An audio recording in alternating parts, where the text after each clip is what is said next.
Buddy, and welcome to another telecast of Minnesota Twins baseball in 1978. Tonight, it's the Twins and the Seattle Mariners. I'm Joe Boyle, along with Harmon Killebrew, set to bring you all of the play-by-play action from Metropolitan Stadium here in Bloomington, Minnesota this evening. The Twins have been able to win only 3 times in their last 9 outings, and Harmon, the Seattle Mariners have been a real puzzle to them this year. Last year, they lost the season series to an expansion team, and they have already assured themselves of losing the season series again this year. Well, I don't know why. Some clubs beat other clubs more than they do other clubs, Joe, but the Twins have just had tough games against the Seattle Mariners, and they just can't seem to win them. Tonight, maybe the tables will turn.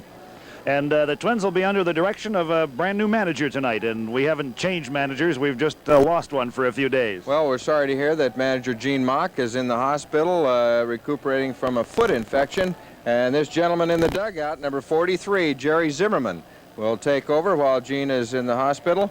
This has happened one other time. In 1976, Jerry took over and had a 3-3 record.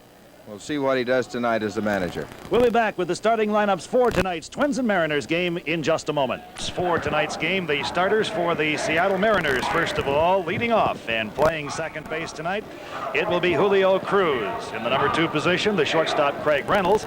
Batting third, center fielder Rupert Jones. In the cleanup spot, the right fielder Leon Roberts. A designated hitter tonight, batting 5th, Bruce Bochy. In the number 6 position, it's Dan Meyer. Batting 7th is John Hale. The number 8 hitter in the order is the third baseman Larry Milbourne. And the catcher Bill Plummer bats in the number 9 spot. And the starting pitcher tonight is Rick Honeycutt. Honeycutt, a left-hander. And he has a season mark of 4-6 with a 4.48 earned run average. Now for our Twins, leading off and playing in right field this evening, it'll be Bombo Rivera. Number 2 position, Rod Carew. And for the first time in a long, long time, Rod is not leading the American League in batting.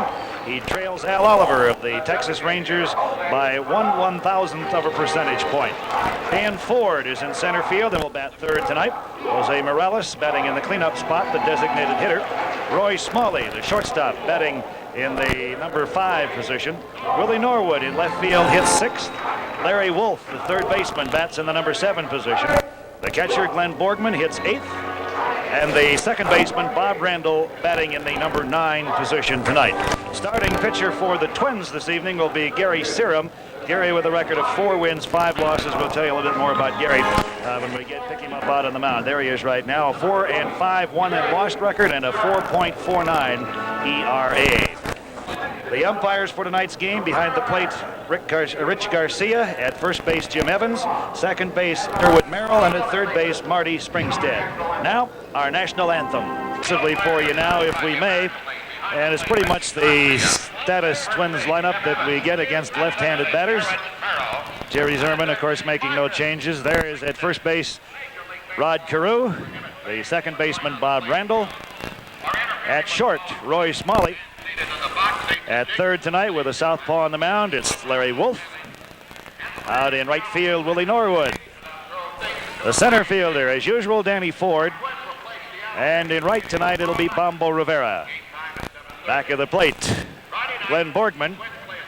And again, out on the mound, young Gary Serum, 22 years old. Gary's 23rd appearance of the year, his 13th start. He has 2 complete games, no shutouts. 103rd innings pitched. He's given up 50 earned runs, 109 hits. He's walked 27, struck out 42, has hit 1 batter, and has been charged with 3 wild pitches. Gary, lifetime, has a record of 1 win and no losses over Seattle. He got that earlier this year in relief, and it was his first major league victory. It was in the opening series out in Seattle. He came in relief and did a sterling job and has been used by manager Gene Mauch as a starter and reliever. And with Dave Gold still experiencing back problems, Gary is in there to start tonight. He'll face Julio Cruz to start things off, and we will bring in Harmon Killebrew to start it off. Thank you very much, Joe, and good evening, everybody, on a beautiful evening here at Metropolitan Stadium. Julio Cruz at the plate. Julio, you saw his batting average, 251. Takes the first pitch for a strike from Gary Serum. Cruz has 1 home run and 19 RBIs. There's a fastball on the outside part of the plate, 0-2. There you see the temperature at game time, 83 degrees with a northwest wind of 14. Swing Swing and a miss, strike 3, and Serum strikes out Cruz to lead this game off. Midwest Federal and WTCN-TV have purchased the broadcast rights of Minnesota Twins baseball games for the pleasure and convenience of our viewing audience. No broadcast, rebroadcast, or reproduction of this copyrighted telecast is permitted without the written authority of the Minnesota Twins, WTCN-TV, or Midwest Federal. Shortstop Craig Reynolds, 293, 3 home runs, and 34 RBIs on the year. And Reynolds was in the top 10 in the American League hitters for a long time this season. There's another strike by Gary Serum. 21-year-old Gary Serum. Serum's a tall, lanky right-hander. 6'1", 160-pounder. There's a breaking ball, a check swing by Reynolds. No balls and 2 strikes. 1 down. We're just underway here at Metropolitan Stadium. The Minnesota Twins and the Seattle Mariners. Twins have had a tough time this year against the Seattle Ball Club, winning just 5 out of 13 games. That one's outside and high. 1-2. Boy, Harmon, remember when we saw Reynolds in our first series of the season? He'd gotten a hit in the first game and then had gone 21 straight trips without a hit, and didn't seem like he was ever going to be around 290, but that's where he is. Been very consistent all year. 2-2 now. Last night, the Twins lost a tough ball game. As you look at the on-deck hitter, Rupert Jones. Now there are 2 batters on deck, and if the umpires see that one, they're going to make one of them go to the dugout. Breaking ball hit on the ground. That's Bobby Randall. He'll have to hurry. He did, and he got Reynolds at first for out number 2. Batting third, number 9. 2 down here in the first inning, and it'll bring up the center fielder, Rupert Jones. Jones, 244 with 4 home runs and 24 RBIs on the season. In last night's ball game, Jones went 1 for 6. And he really hasn't had the kind of a year he did last year for Seattle, Joe. He just has not been able to get on track. Swing and a miss, strike 1. Well, he had to go in the hospital back in June. He had an appendectomy and came back just about a little over a month later and is playing again. So he's a tough guy. Fastball, it's outside. 1 ball and 1 strike, 2 down here in the first inning. I go to bed for a week with an earache. Seattle came into this ball game with a record of 41 wins and 72 losses. There's another strike, 1-2. And they're in last place in the American League Western Division, 21.5 games behind Kansas City.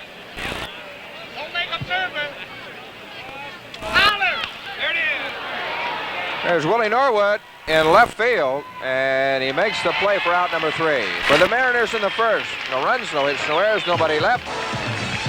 So after 1/2 inning of play. Defensively, if we may, at first base, it's Dan Meyer. The second baseman, Julio Cruz. At shortstop, Craig Reynolds. Third baseman is Larry Milbourne. Left field is John Hale. The center fielder, Rupert Jones. Leon Roberts out in right. Catcher tonight is Bill Plummer. And the pitcher is 24-year-old Rick Honeycutt, 6'1", 190-pounder. He came to the Mariners from the Pittsburgh organization. 4-6 is 1 loss record and a 4.48 ERA. This is his 18th appearance of the year, 16th start. He has 2 complete games, 1 shutout. 80 1/3 innings pitched. He's given up 47 runs, 80 hits, walked 36, and struck out 30, so he's had some control problems. He has hit 2 batters and been charged with 2 wild pitches. Honeycutt has a 1-0 lifetime mark against the Twins. Beat them in their first series out there this year. Last time out, he lasted just a little over 3 innings and was bombed pretty severely by the Twins, although he was not charged with a win or a loss in that game. Twins leadoff hitter is Bombo Rivera. Bombo, 282, 2 home runs and 15 RBIs. Honeycutt with primarily 2 pitches, a sinking fastball and a curveball. This one is chopped on the ground to the right side. The first baseman, Meyer, to Honeycutt. One away. So Bombo Rivera is out. And it'll bring up the number 2 man in the Twins batting order, a guy that's had a little trouble lately, Rod Carew. And it's kind of difficult to say that, Joe, when you see that batting average up there at 323, and to say that he's been having some troubles, but he has. Well, he's dropped behind Al Oliver in the batting race now by 1/1000th of a percentage point. Last night, Rod went 0 for 7, and it's only the second time in his career that he's ever done that. He did it against the Yankees in 1976. First pitch by Honeycutt is outside, ball 1. Rod has 5 home runs and 53 RBIs as you look at Honeycutt. Ball 2, low and away. Herman, I think we've commented on this before, but now the first 2 pitches that Honeycutt threw him were pretty quick, but he's seen an awful lot of off-speed deliveries this year. Drops this one down. Honeycutt to Meyer. Carew is down for out number 2. Batting third, That wasn't one of the better bunts by Rod. He the center fielder. has probably not bunted as much this year as he has in past seasons. He has 11 bunt base hits this year. He had over 20 last year. Here's the Twins center fielder, Danny Ford. Danny, .299 with 10 home runs and 64 RBIs. Danny just having an outstanding year for the Twins. Last night, 2 for 5 in the ball game against Seattle. That pitch is low for ball 1. Danny also last night drove in 3 runs. And if you didn't hear, the Twins had a tough one. They lost in 14 innings. Carl Keel in the Twins third base coaching box. And an outstanding job of relief by Johnny Sutton last night. There's Carl. He went 9. 9 complete innings Sutton pitched, and he shut him out. Perzanowski came on and got the loss. Roy Smalley was a big hero last night, but they lost the game. There's a let-up pitch outside and high. 2 balls and a strike to Dan Ford. We're in the bottom of the first inning at Metropolitan Stadium. No score in the game.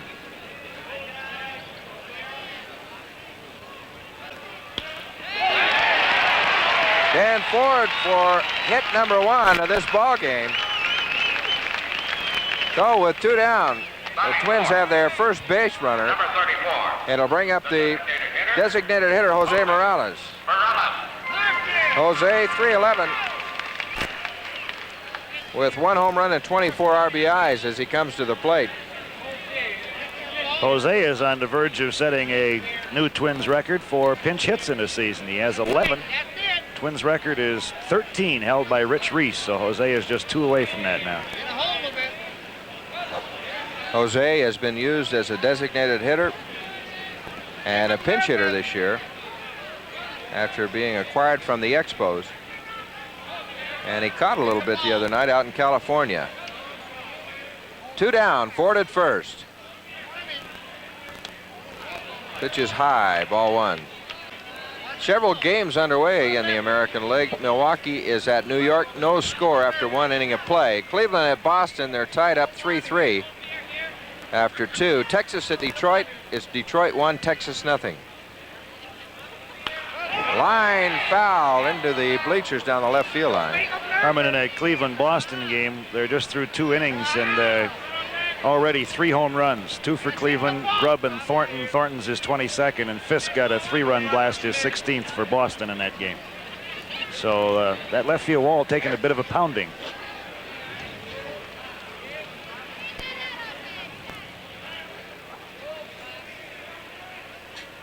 Here's the 1-1 pitch to Jose Morales. Center field, Rupert Jones will have to run to get this one way back near the wall, and he got it. A nice play by the center fielder, Rupert Jones, to rob Jose Morales of an extra base hit and probably a run. So after 1 inning of play here at the Met, it's the Twins nothing, the Mariners nothing. Did not waste any time as Jose Morales picked on a Rick Honeycutt fastball and gave it a ride to the deepest part of the park. Jones took off with the crack of the bat, and you can tell right there that he's got it measured. Not looking at the wall at all. Makes the catch, and then bangs into that padded wall. And what a blessing that padding has been on that wall out there. Seen some fine catches in this park since they put that up. Here's one of the hottest hitters in the American League right now. In fact, the hottest right-handed hitter in the American League, Leon Roberts, the Mariners right fielder. Roberts has really come on strong. He misses this one, however. A breaking pitch by Serum, strike one. Roberts 311 as he stands to the plate. 17 home runs and 64 RBIs. That's all tops on the Mariner Ball Club. A ball and a strike now. We're in the top of the second inning, no score in the game. Let up pitch is fouled past the third base coach, Jim Busby. You know, Harmon, with the year this guy's having, if they'd gotten years out of Jones and Stanton like they got a year ago, Mariners would have had a really tough club to reckon with. Little chopper. Larry Wolf will have to hurry. He does. Safe at first. Well, Roberts has better speed than what you would anticipate from a man his size. I talked to Larry Wolf about him. Larry played with Roberts at Charleston last year, and he says his size is deceptive. But now this is his second infield hit of this series. And Wolf came up, made a good throw and a good pickup, good strong throw.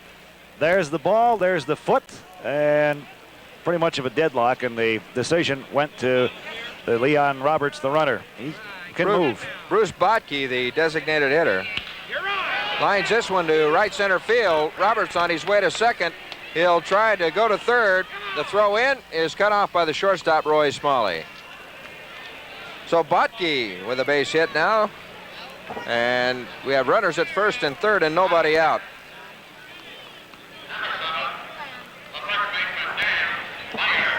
That'll bring up the first baseman, Danny Meyer. Botke at first, Roberts at third. You remember the other night in California when Gary came in, they went first ball hunting on him right away. Botke did it too. Danny Meyer, 218, 6 home runs and 42 RBIs. Fastball that misses outside. Serum throws a fastball and a slider mostly. And he's most effective when he keeps the ball down. There's a slider. 1-1 out of Dan Meyer with nobody out. Runners at first and third.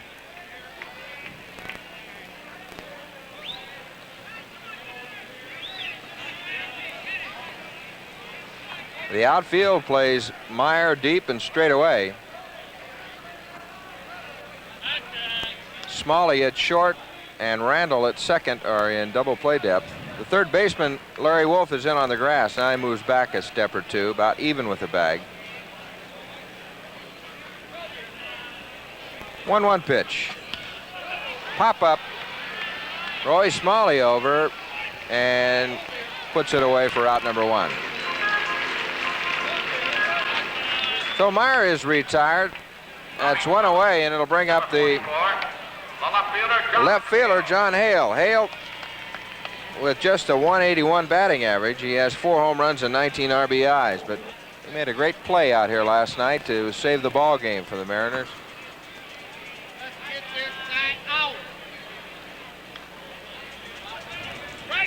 Yeah, that ball that Rod hit looked like about 3 more innings worth with a runner at second base. Breaking ball to Hale is strike one.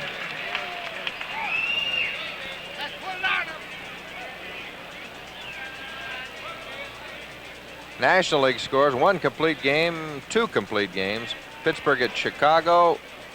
Pittsburgh 9, Chicago 5. There's a foul off. 0-2. St. Louis over Philadelphia 2-0. And after 2 innings of play, Atlanta nothing, Cincinnati nothing.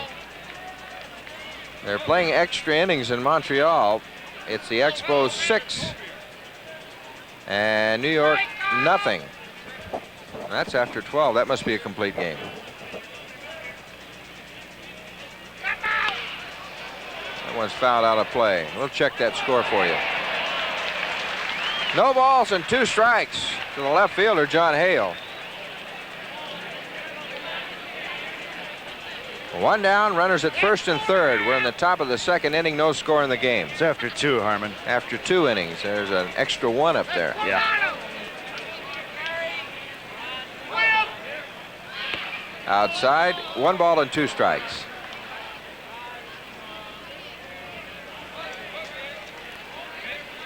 Gary Sear making his 13th start of the year for the Twins.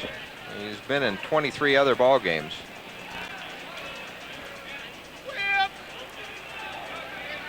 Breaking ball, it's high, 2-2 now.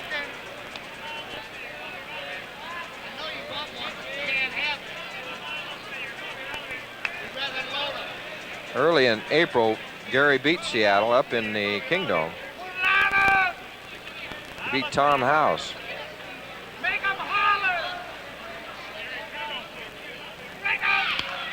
High fly ball to right field. This should score a run. Roberts tagging at third base. And here he comes as Bumble Rivera catches the ball, and the Mariners take the lead 1-0. So it's a sacrifice fly for John Hale. The third baseman, Larry Milbourne. Well, with 2 down, it'll bring up the third baseman, Larry Milbourne. Milbourne, a switch hitter. Hitting left-handed, he's hitting .217. Left-handed, right-handed, .270 for a combined total of .245. 2 home runs and 15 RBIs. Fastball, it misses, ball 1.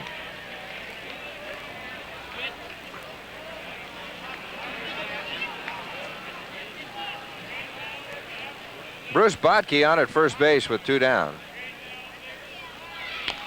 Little chopper that's fouled at the plate, 1-1. Richie Garcia behind the plate, Jimmy Evans at first, Durwood Merrill at second, and Marty Springstead at third of the umpires tonight. Garcia working with the inside protector. Most of the umpires in the American League have gone to that, Joe. Fastball, this one's up the middle. It'll go for a base hit. Bottke on his way to third. So Larry Milbourne is on with the third Mariner hit of the inning. A single up the middle. Number 3, the catcher, Bill Plummer. And with 2 down, we now have runners at first and third again. And Bill Plummer at the plate.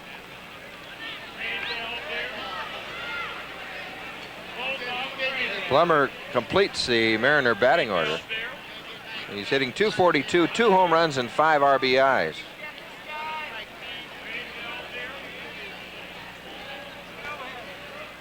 Breaking ball, strike 1.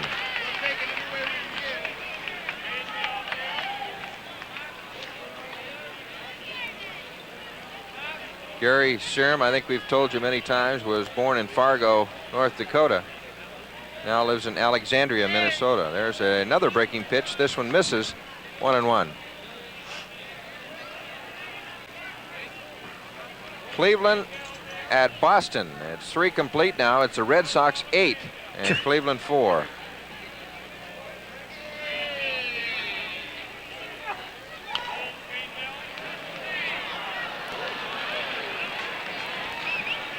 One ball and 2 strikes to Bill Plummer. With 2 down here in the top of the 2nd inning, the Mariners lead 1-0. Got a lot of home runs in that ball game between Cleveland and Boston. Red Sox with 3. 1-2 pitch. Curveball, swing and a miss, and Serum records his first strikeout of the ball game. For the Mariners in the 2nd inning, 1 run on 3 hits, no errors by the Twins, and 2 men left. An inning and a half, it's the Mariners 1, the Twins nothing.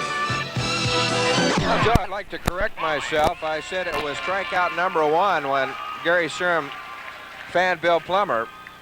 That was strikeout number 2 for Gary Surm. He struck out Julio Cruz to lead off the ball game. That's about it in the second inning. Twins trail by 1. It'll bring up the shortstop, Roy Smalley. Roy now with 15 home runs and 56 RBIs. He fouls this one off to the left side. 286 is Roy's average. And from the right side of the plate, he's hitting 270. Left side, 296.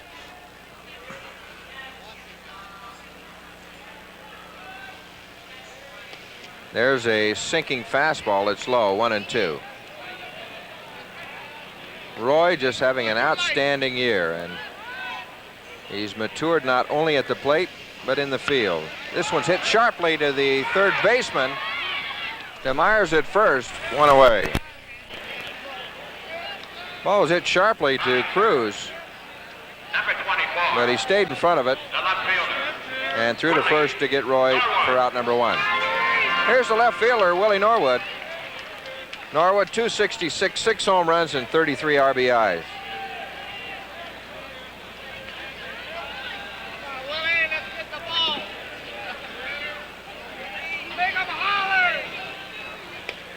There's a pitch that's inside, ball 1. Norwood has been alternated in left field with Rich Childs against right and left-hand hitting for pitching. 1-1 now.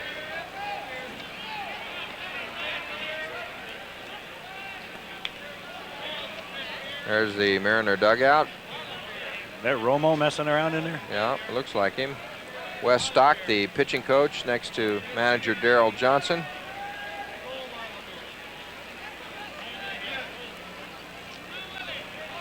Here's the 1-1 pitch. Norwood starts to bunt at it, then pulls the bat back. 2 balls in the strike. 1 down here in the second inning. Seattle 1 run on 3 hits, no errors. The Twins no runs on 1 hit and no errors. Larry Wolf is the on-deck hitter. Fastball by Honeycutt is hit deep to left field. Bye-bye, home run for Norwood.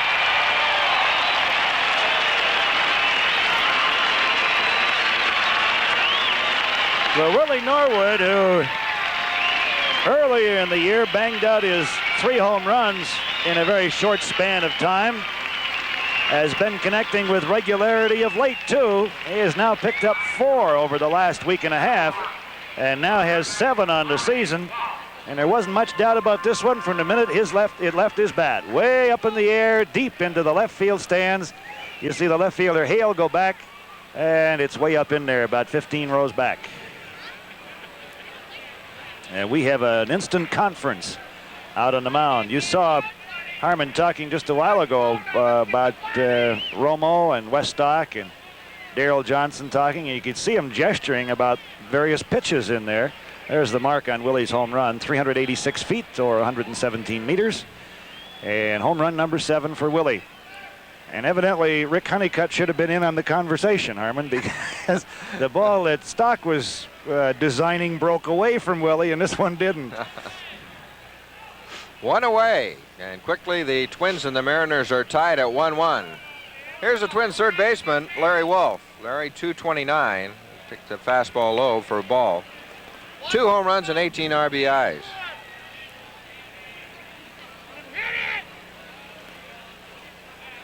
Twins came into the game with a 46-63 record. There's a changeup, strike 1.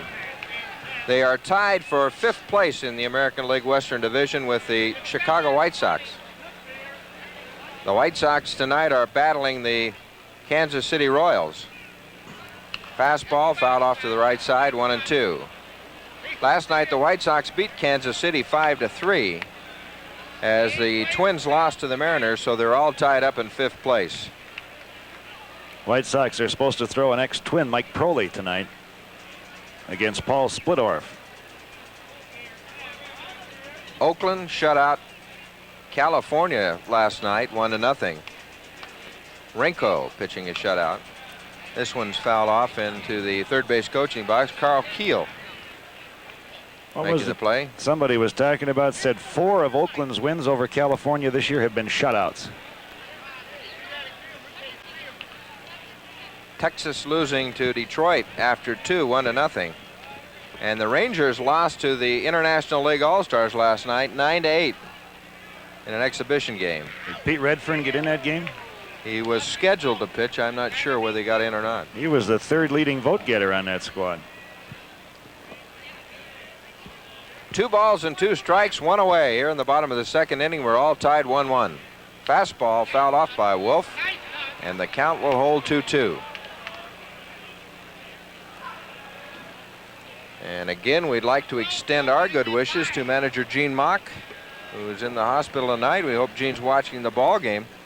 Oh, they got good TV setups over there at St. Mary's. They'll take care of them. Stay off the foot, Skip. Hit it well. There's a look from our center field camera. 2-2 pitch is low. Count goes to 3-2 now on Larry. Rick Honeycutt on the mound with a 4-6 record. Honeycutt is 1-0 this year against the Twins. Fastball, and he didn't get it. Strikeout number 1 for Rick Honeycutt. Number 14, the catcher, Glenn Borgman. 2 away, and it'll bring up the catcher, Glenn Borgman. Borgie with a 207 average, 2 home runs and 9 RBIs.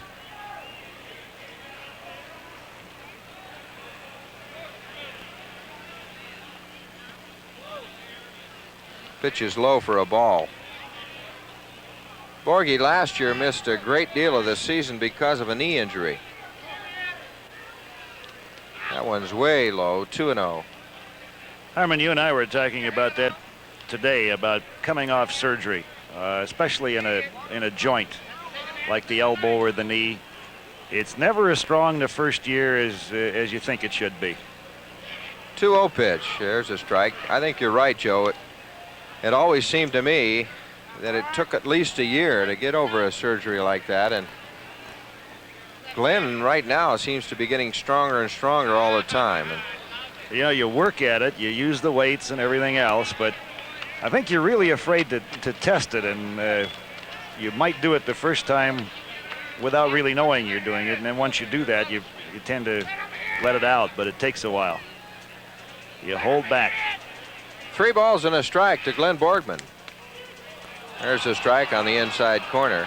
Good to see an old familiar face at the ballpark, Tommy Johnson. Yeah. Tommy's around and working out every day now, trying to get his arm back in shape. Half swing to Borgie, and he's called out on strikes. So for the Twins in the 2nd inning, they come up with a big run, a home run by Willie Norwood. 1 hit, no errors by the Mariners, and nobody left. After 2 complete now, it's the Twins 1 and the Mariners 1. An easy one for you this evening. Okay, you should get this. Who holds the Major League record for Grand Slam home runs hit during an entire Major League career? We'll have the answer for you a little bit later on. The Major League record for Grand Slam home runs hit during an entire Major League career. Top of the 3rd inning, and we move to the top of the order again. Julio Cruz, who was a strikeout victim his first time up, takes a breaking pitch for a strike. We told you that the Mariners have won 8 out of 13 ball games they played against the Twins this year. This one's hit foul down the 3rd baseline. Larry Wolf in pursuit. Against the Eastern Division ball clubs, Seattle is 17-34, but they played a little bit better against the West, 24-38. Outside and low. 1 ball and 2 strikes to the 3rd baseman, Julio Cruz.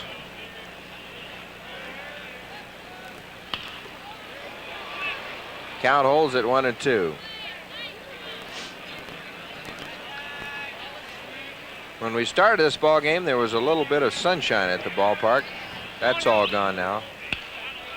Breaking ball hit up the middle. Bobby Randall quickly to his right. Out at first. Nice play.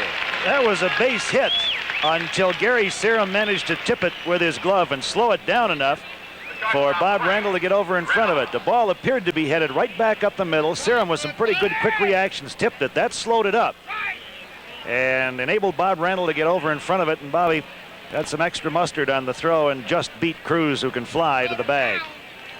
So credit Gary Serum with an assist. It'll go 1-4-3 for out number 1 here in the third.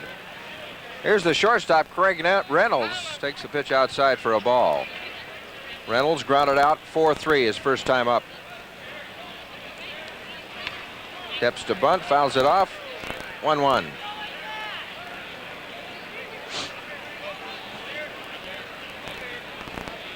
Serum with a record of 4 wins and 5 losses. Would like to even it up tonight at 5-5. He's 1-0 against the Seattle Mariners this year. And that's his lifetime record against them. There's a good fastball that Reynolds swings at, doesn't get. 1-2. Gary Serum was with Orlando last year for a bit of the season. He was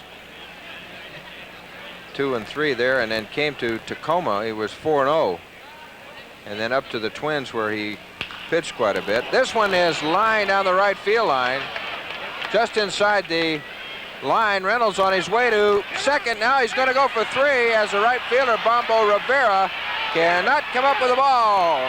Now they've got him hung up at third base. Attack by Wolf, and Reynolds is out.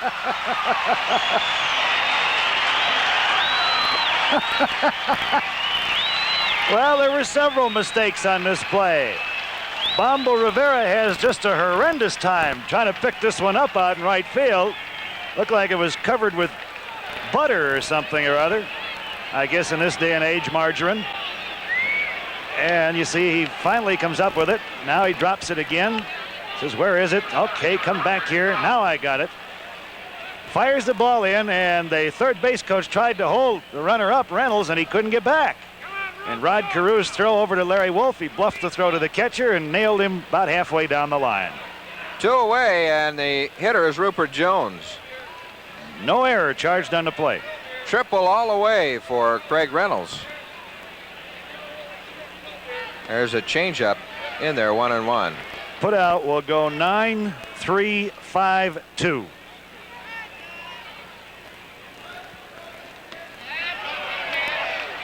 Somebody else in there? One ball and 2 strikes. 9-3-5. He did not make the throw to Borgman. 9-3-5. Right. Dropped the last one off there. Fake me out, too. 1 ball and 2 strikes to Rupert Jones with 2 down here in the top of the third inning. Fastball is fouled off to the left side.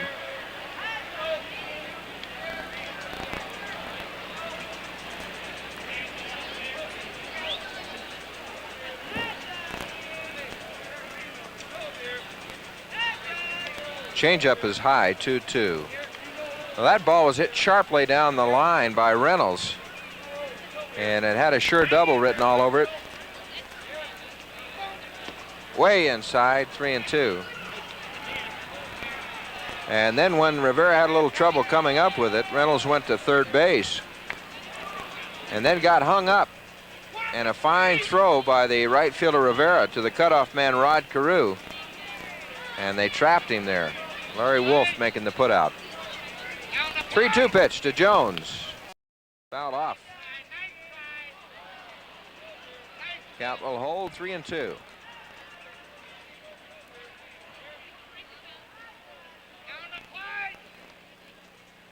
Rupert Jones, the first draft choice of the Seattle Mariners when they went to the expansion. This one's hit sharply, but just foul down the first baseline.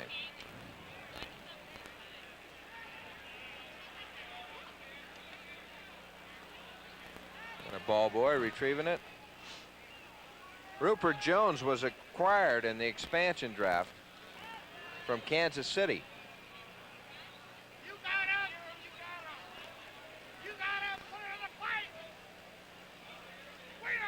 This one's hit foul again, right past Veda Pinson in the first base coaching box.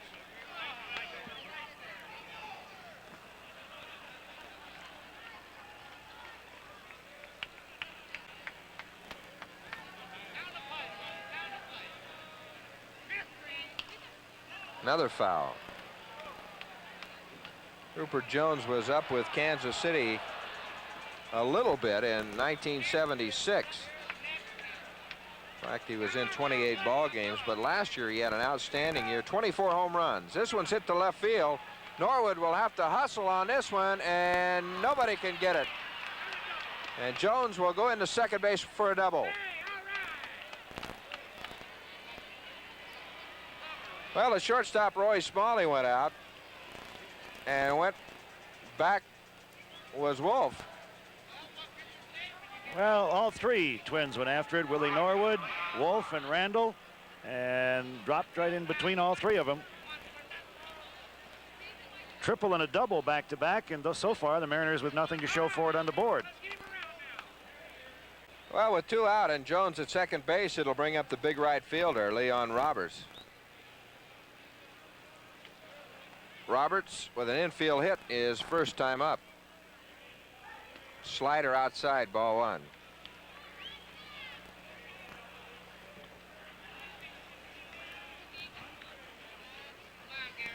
Twins played Roberts deep and straight away with Jones at second. High fly ball to right field. Over comes Rivera and puts it away for out number 3 for the Mariners in the 3rd inning. No runs on 2 hits. No errors by the Twins and 1 man left. 2 innings and a half now. It's the Mariners 1 and the Twins 1. Harmon are going to have another helmet day out here at the Met this coming Sunday for that doubleheader with the Oakland A's. The first 8,000 youngsters, 16 years of age or under, who come through the gates with a paid admission will receive a free Twins helmet. That's this Sunday. Doubleheader between the Oakland A's and the Minnesota Twins, and the second helmet day of the season, some 8,000 Twins helmets to be given away. Boy, they're nice looking helmets too, Joe. Every place we go around the league, you see a lot of the Twins helmets showing up in the grandstands. Here's Bobby Randall, the Twins second baseman. Pitches inside for a ball. Bobby hitting .278, no home runs and 15 RBIs.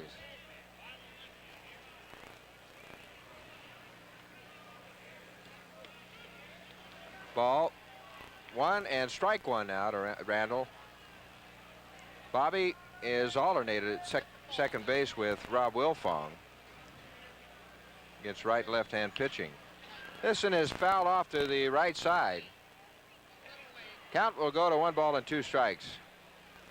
We're in the bottom of the 3rd inning here at Metropolitan Stadium. We're all tied up 1-1.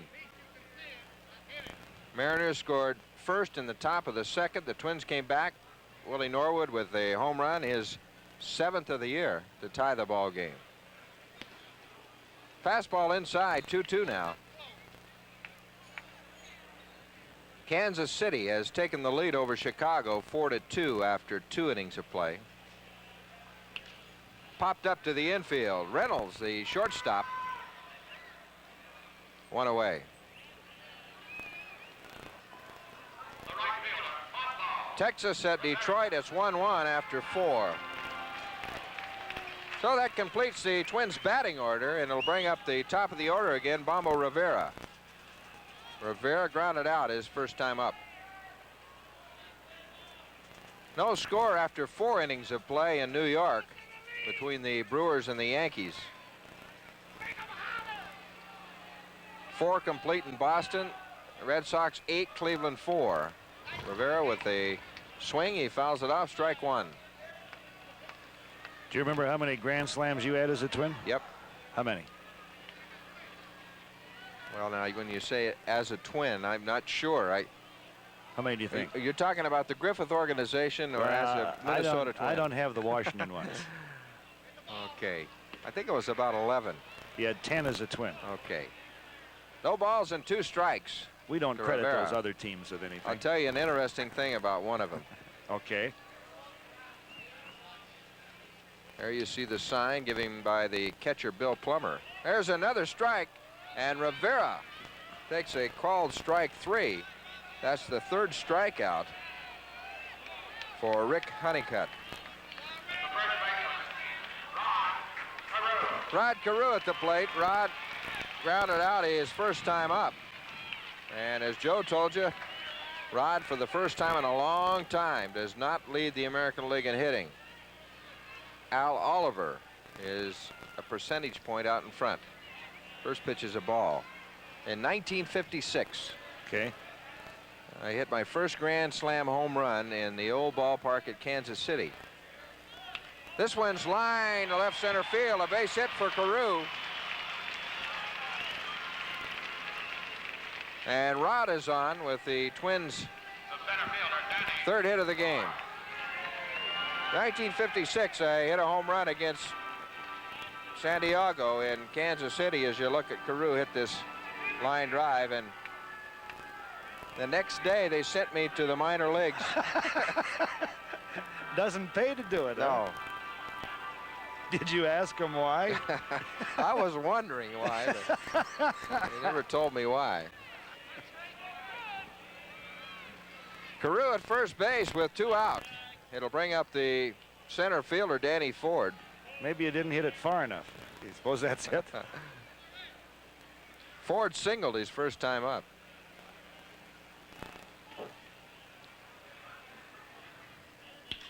This one's lined to center field, but Jones is there and puts it away for out number 3. For the Twins in the third, no runs on 1 hit.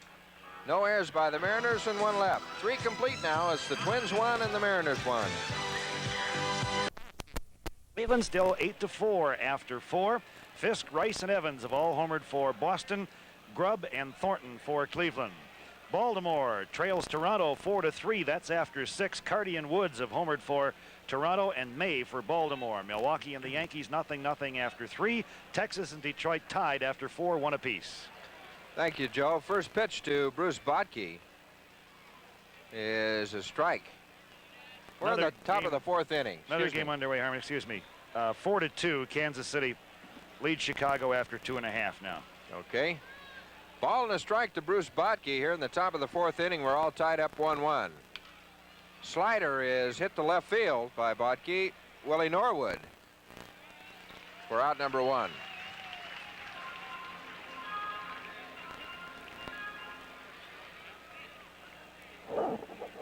Well, with Botke out of the way, it'll bring up the first baseman, Danny Meyer. Meyer popped up to Roy Smalley his first time up.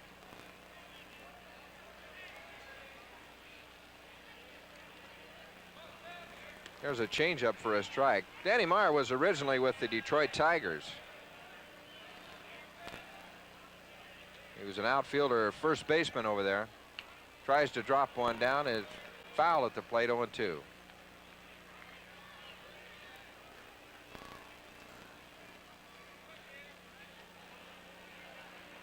Gary Serum on the mound for the Twins. Gary, of course, has been used as a starter. And for manager Gene Mauch has come out of the bullpen a lot of times this year. 0-2 pitch. Fly ball left field. Willie Norwood. 2 away.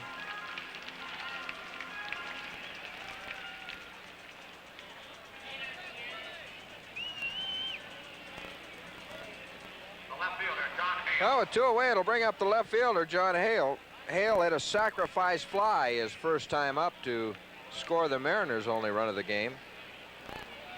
That was in the top of the 2nd inning. The Twins came right back in the bottom of the 2nd and tied it up on the strength of a home run by Willie Norwood. Low and inside, ball 1. Twins 1 run on 5 hits, no errors. The Mariners 1-3-0.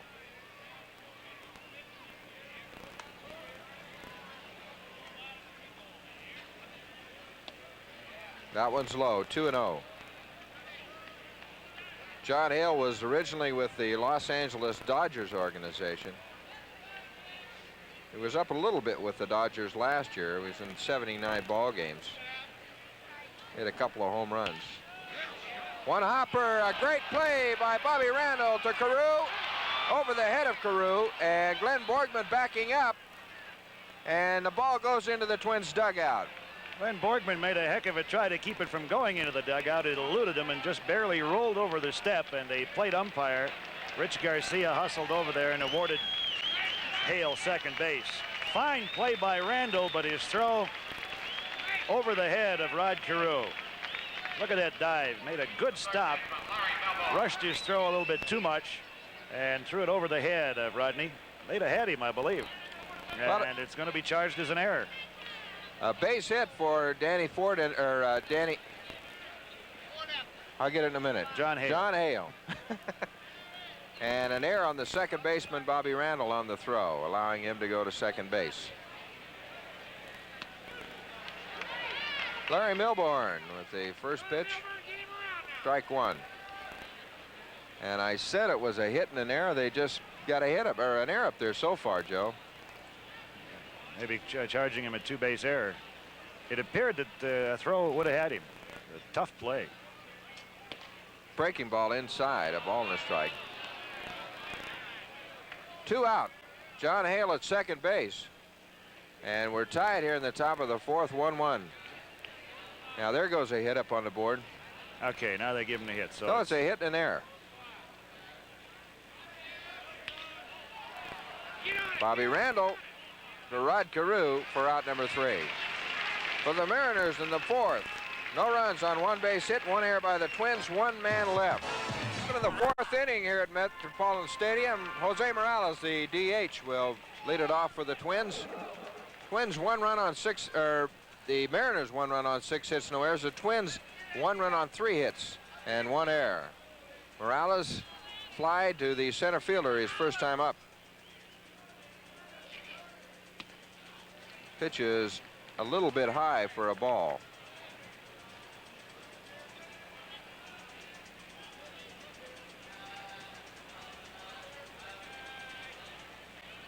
Now we've got time by the hitter, Morales. Through the first 3 innings, Honeycutt, along with the 3 hits that he's allowed, has struck out 3 and walked nobody. Now, one of those 3 hits was a home run by Norwood. That one's low, 2-0.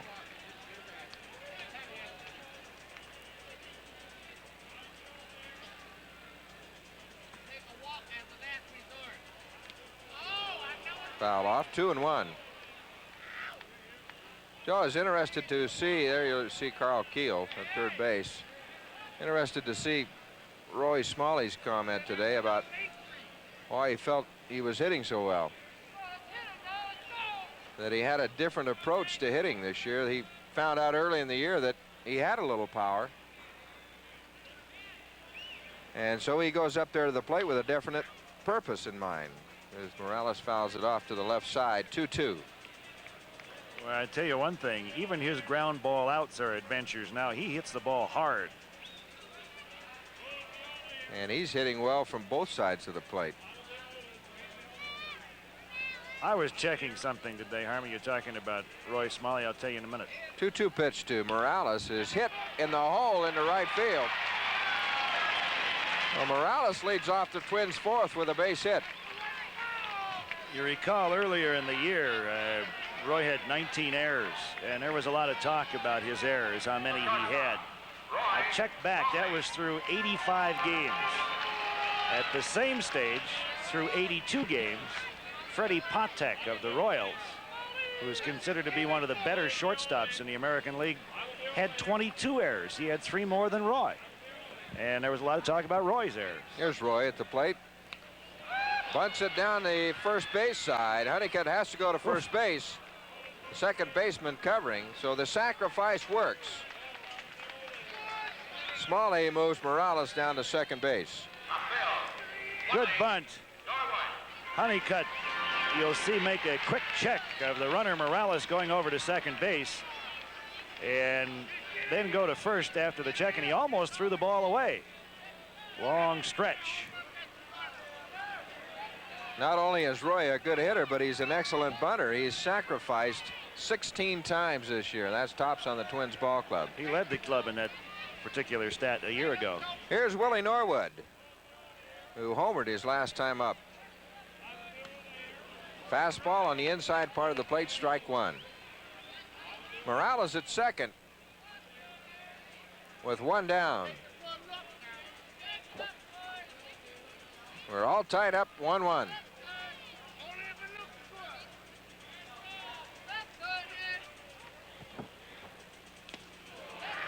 Pitch looked like it was outside, but it fooled Willie.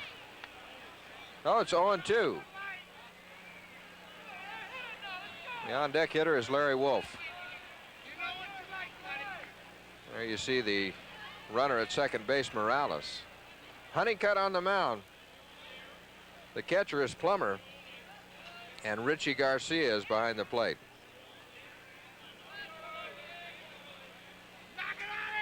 Oh, 2 pitch to Norwood. High and tight, 1-2.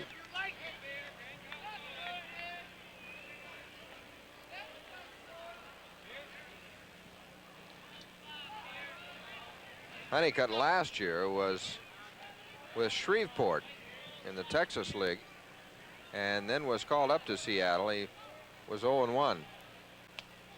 Willie fouls this one off, but the catcher Plummer hangs on to it.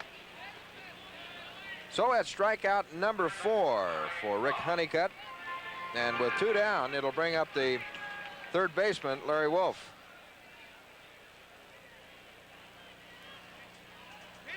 Larry struck out his first time up.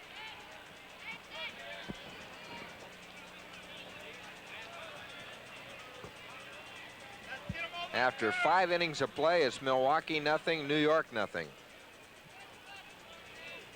After 3, Kansas City leaves Chicago 4-2. Fastball low and inside, ball 1 to Wolf.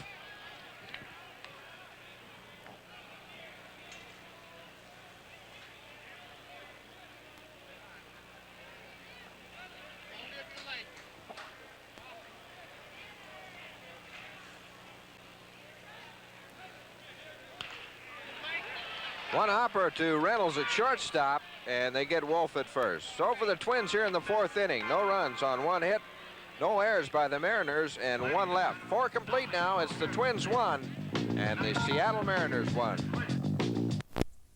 Ball games, this is the way the standings look in the American League. In the East, Boston 7 games over the second place Milwaukee Brewers, followed by the Yankees 8.5 out.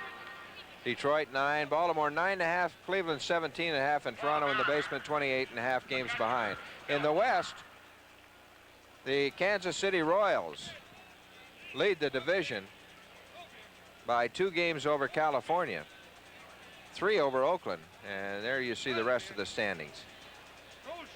Twins 14.5 games, tied with Chicago in 5th place. Top of the 5th inning, let's bring in Joe Boyle. All right, Harmon, thank you very much. Bill Plummer leads it off for the Mariners here in the top half of inning number 5. He'll be followed by Julio Cruz and Craig Reynolds. The outfield straight away for Plummer. Breaking ball upstairs. 2 balls, no strikes on the Mariner catcher Plummer. Signed after he was released by Cincinnati. Spent last year with Cincinnati. Played in 51 games for him. Had just 1 homer and hit under 200. 2-0 pitch. On the outside corner, that's a strike. Wolf at third, Smalley at short, Randall back on the outfield grass at second, and Carew at first around the infield defensively for the Twins.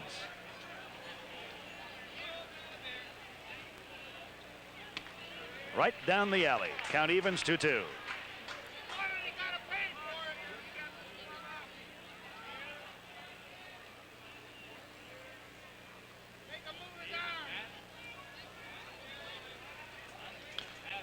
Fouled away. Count will hold at 2-2.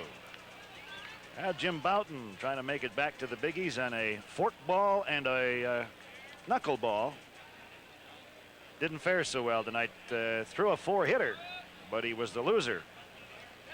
Short end of a 2-0 score. There's a high fly ball, fairly shallow left field, right on the line. Willie Norwood finally gets over there and makes the catch. So there's 1 gone, and it'll bring Julio Cruz to the plate. Cruz is 0 for 2.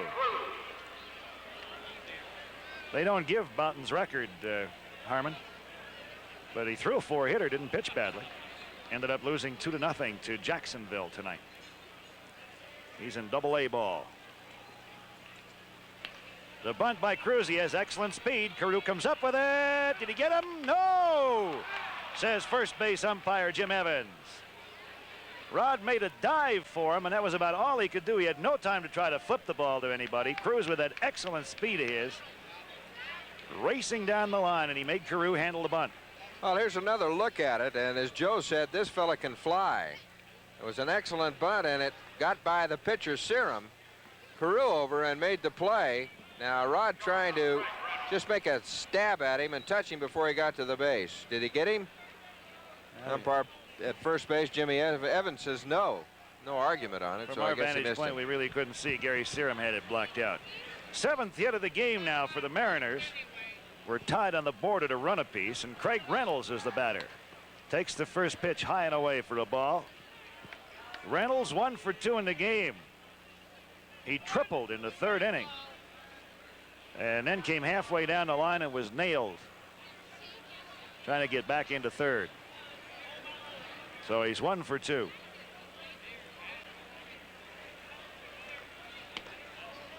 High and outside, 2 balls, no strikes. Through the first 2 1/3 innings in the game, Gary Serum was out in front of most of the batters. Now in the 4th and here in the 5th, he's fallen behind some of the hitters. Breaking ball in there, runner going, throw to second is not in time. And Julio Cruz has just pilfered his 37th bag of the year in 44 attempts. He's 3rd in the American League in that department. There was a little help by the batter, Craig Reynolds, who put his bat out in front of the plate to kind of shield the attempt by Cruz, and he was in there easily. And as Joe said, stolen base number 37. 2 balls and a strike on Reynolds. Ground ball down to first base line. Carew has it, will take it himself, and on the play, Cruz moves over to 3rd easily. So with 2 gone, that'll leave it up to Rupert Jones. Jones a double in 2 at-bats tonight. He got that immediately following the triple by Reynolds in the 3rd, but the Mariners came away empty. And I'll reiterate that Reynolds was caught after he overran. Jones doubled. Outfield straight away for this left-handed sticker. He fouls it off to the first base side. 0-1.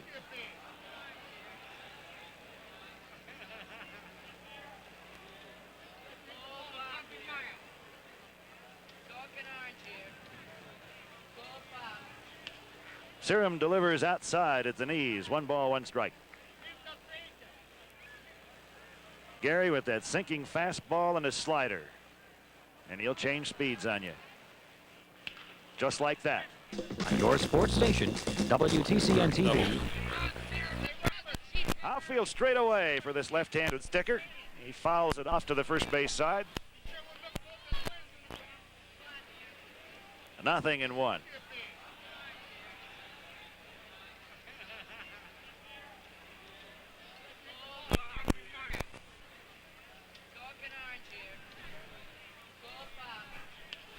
Serum delivers outside at the knees. 1 ball, 1 strike.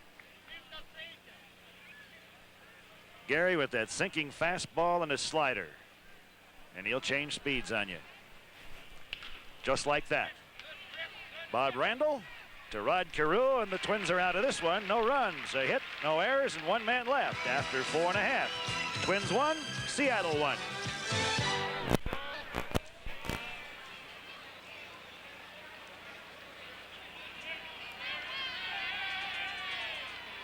For the Twins here in the bottom half of the 5th inning, it'll be Glenn Borgman, Bob Randall, and Bombo Rivera. The scheduled batters. Borgie's 0 for 1.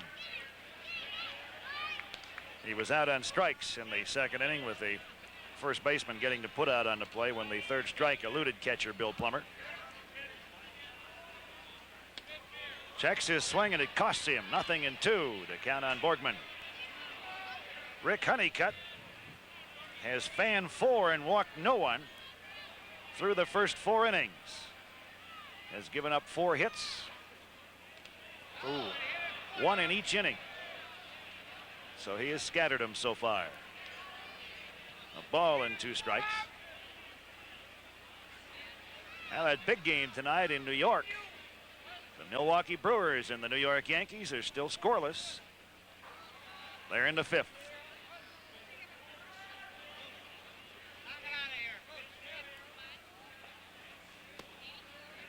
Down low, 2-2. That game in that series with the Boston-Cleveland score the way it is, with Boston out in front 8-4. Almost a must-win for both those clubs, Milwaukee and New York, and you know they both can't win it. If the Brewers lose, they'll fall 8 back. If the Yankees lose, they'll be 9.5 back if Boston continues to lead and win that game. That'll be foul to the third base side. Third baseman Larry Milbourne over there. Kind of an odd stat on that young man. Has 2 home runs all year. Got them both in the same game. One is a left-hand batter, one is a right-hand batter, and one was a grand slam. 2-2 pitch. Struck him out again. Second time that Glenn Borgman has gone down swinging tonight. So 1 away in the 5th, and it'll bring up Bob Randall. Let's see, we were asked if we'd pass along a big hello to a big spender from Vegas who's here, Gary McConaughey, a big Twins fan from Vegas on vacation, watching the game at his cousin's house. Wonder what odds he's given. First pitch to Bobby Randall is low and outside, ball 1. A couple other of our good buddies are watching the game tonight. We know Joe, Dr. McKenzie, right, is watching in. Hello, Len. Say hello to you. Fastball to Randall, misses inside. 2 balls, no strikes. And another one of our very good friends, Tommy Bordukalis. Tommy, we hope you're enjoying the game. Bobby swings on the next pitch and hits it just foul down the third base line.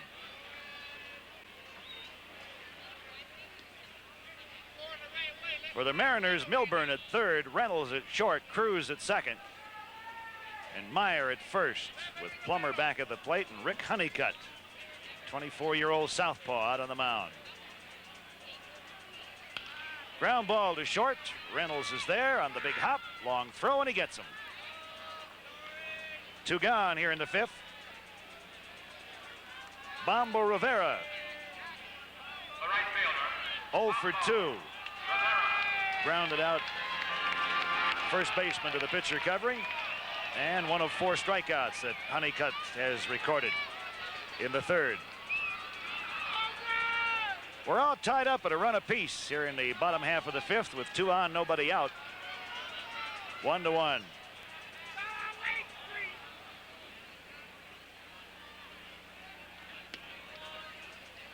Inside. Texas and Detroit are still tied at a run apiece. They're in the 5th.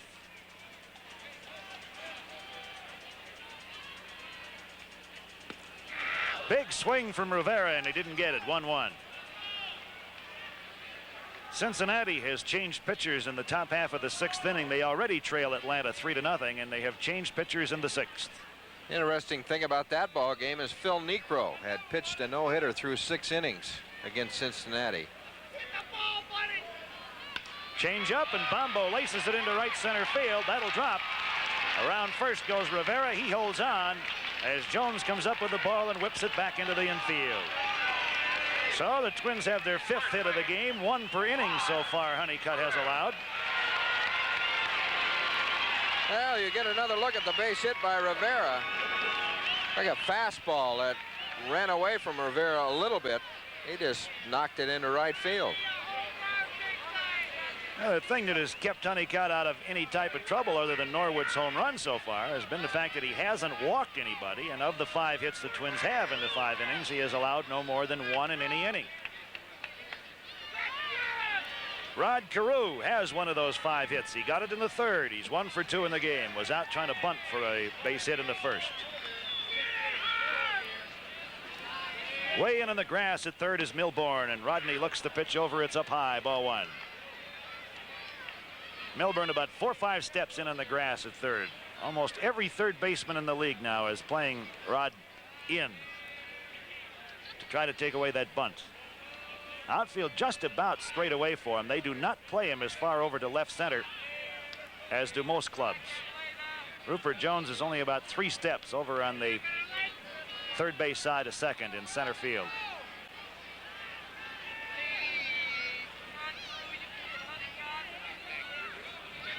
Goes the runner, Rivera. Throw to second is not in time, and Craig Reynolds is upset. Looked like it was there in plenty of time. Reynolds may have missed the tag. Stolen base for Rivera, his 4th of the year. Now that's going to bring a visit from the manager of the Mariners, Darrell Johnson. You get another look here. Catcher Plummer came up with a good throw to second base. A one-hopper, but easily handled by the shortstop Reynolds. And right on top of the play was Durwood Merrill. But he says Rivera's safe. We kind of lost the ball and the glove in a cloud of dust. It looked, Harmon, like Reynolds may have been juggling the ball a little bit just before it disappeared into that cloud. Could see an awful lot of white. Well, Darrell Johnson will come out second best in that one. That's stolen base number 4 for Rivera. There are the umpires. A ball and a strike now on Carew with Rivera in scoring position. He is the 3rd Twins runner of the evening to get as far as second base. Carew fouls the pitch back of the plate. A ball and 2 strikes on Rod. Danny Ford is waiting on deck.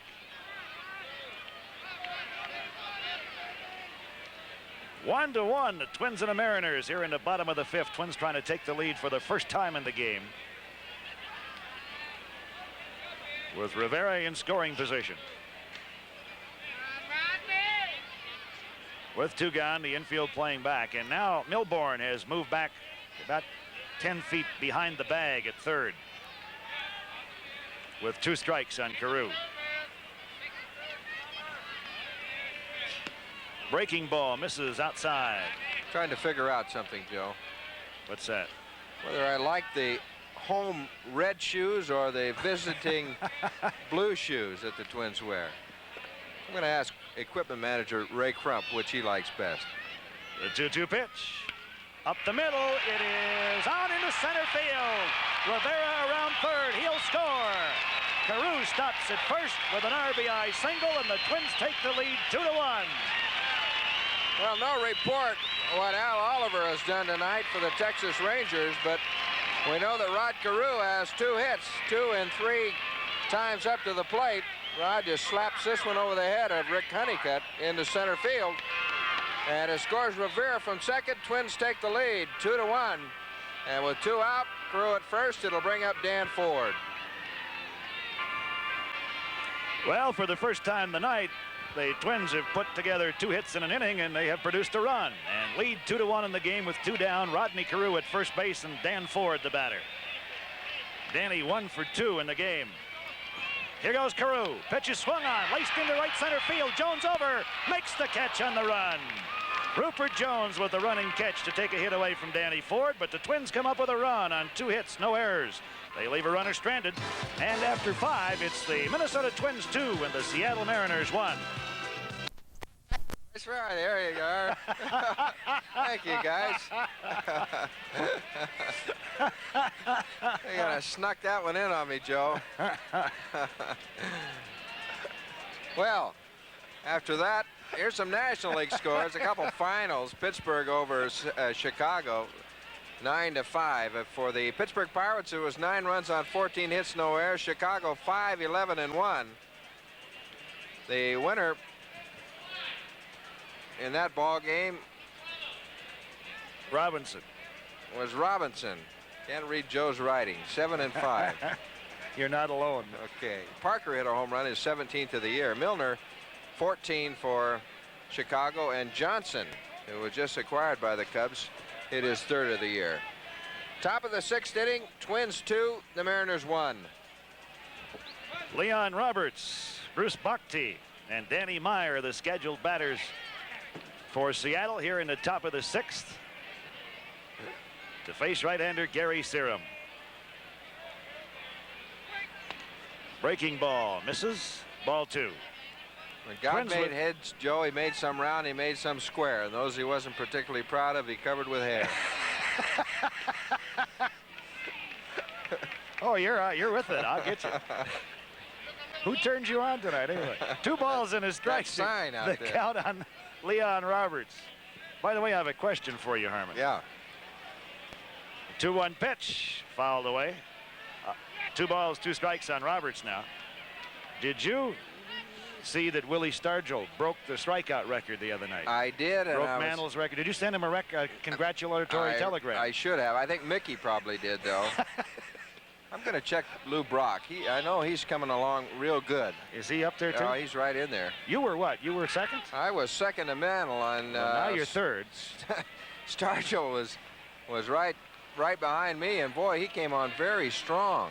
Leon Roberts has picked up the first walk given up by Gary Serum tonight.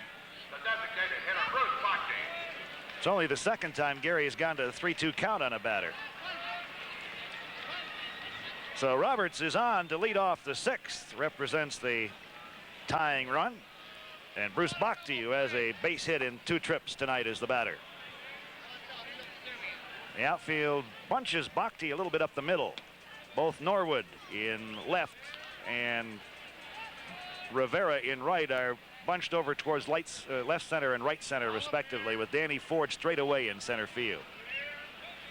Larry Wolf right into the edge of the grass, but about 15 feet off the line at third. Changeup comes in there, but it's too high. 2 balls, no strikes. Joey asked about Bruce Bochy. You know, he's an excellent outfielder, but they've been using him as a DH for most of the season. He's played more ball games than any other Mariner, but the reason they're using him as a DH is because of his knees. He's got some knee problems. Serum's throw to first, and Roberts back in plenty of time. Roberts, as we say, deceptively fast for a big man, but in stolen bases, he's just 50%, 3 out of 6. Here he goes. High fly ball, fairly deep to right field. It is hooking, and it will curve foul into the seats. Boy, he got a hold of that one. Got underneath it a little bit, and he lifted it up into the seats. 2 balls and a strike now on Bochy. Souvenir hunt. Looks like the park on Easter Sunday. Looking for Easter eggs. Bochy's also a pretty fair first baseman. Another throw over to first by Serum, trying to keep Roberts close. We understand the artificial turf up at the Kingdome is bothering his knees. Serum again to first base.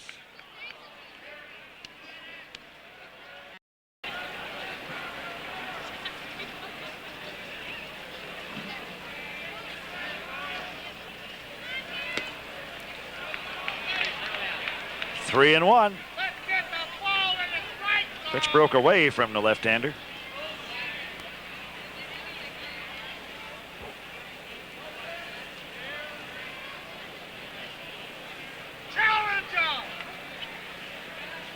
Infield at double play depth. Just missed. And Gary Serum, who had not walked a batter through the first 5, is now given up 2 in a row here. Bochy moves down to first. Roberts over to second. And Danny Meyer will be the batter. Meyer's 0 for 2. He's popped to short at a fly ball to left field.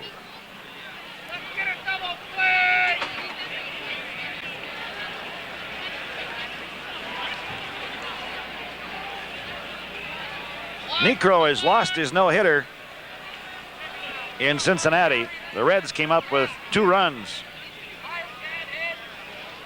And it's 3-2 now in the 7th.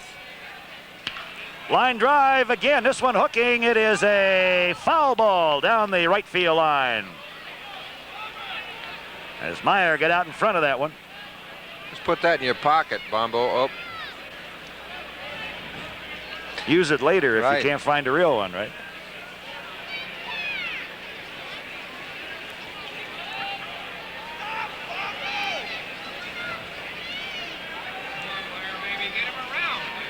Larry Wolf 2-3 steps in the grass at third for Meyer, a left-hand batter. Twins with a play on. Randall sneaks in behind Roberts, but he was ready for it. He wasn't too far off the bag, and he got back in fairly easily. Smalley broke as if he was going to cover third, and the hope there being that Roberts would see him and go a little further off the bag, and then Bob Randall broke in behind him from his position at second. Meyer squared away to bunt, let it go by, and the count evens at a ball and a strike. And we're about to get some activity in the Twins bullpen. Jeff Holley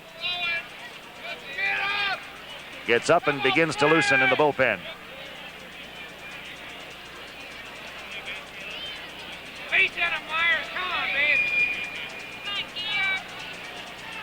Serum ready. Breaking ball, the bunt.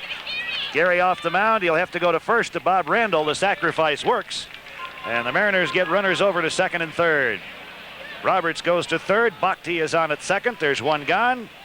And John Hale will be the batter. Well, and usually you see high fastballs in a bunt situation. Now, this was a curveball. It was kind of an easy ball for the batter Meyer to bunt.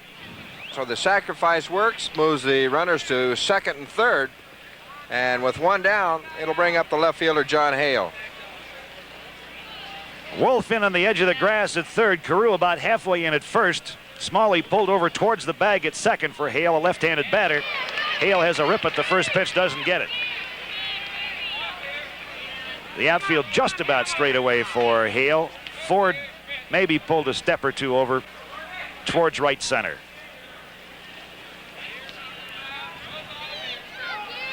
So Gary Serum in a jam with runners at second and third and only one out here in the top half of the sixth inning. Twins lead at 2-1.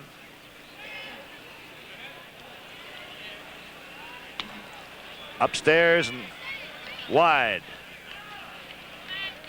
A ball and a strike on Hale. He'll be followed by Larry Milbourne.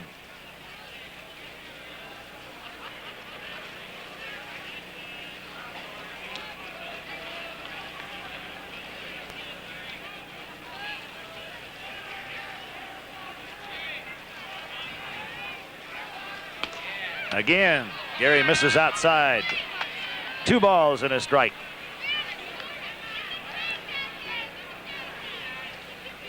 Mariners have out-hit the Twins 7-6.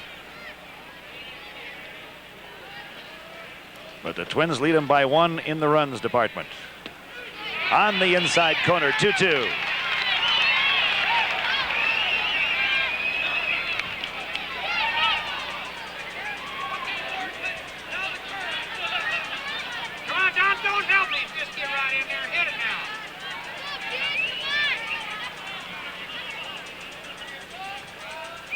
Runners have their leads. 2-2 pitch. High pop foul. That'll be back out of play.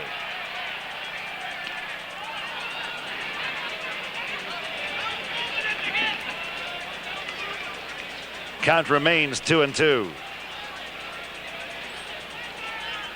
Pittsburgh beat Chicago this afternoon 9-5. St. Louis took the first of 2 from Philadelphia 2-0, and they lead in the nightcap 1-0. Serum's pitch inside and low. Full count now on John Hale. Well, Gary Serum had not gone 3-2 on a batter since the third inning, and he had only done it once in the game, and now he has done it twice here in the sixth inning. He has a 3-2 count on Hale.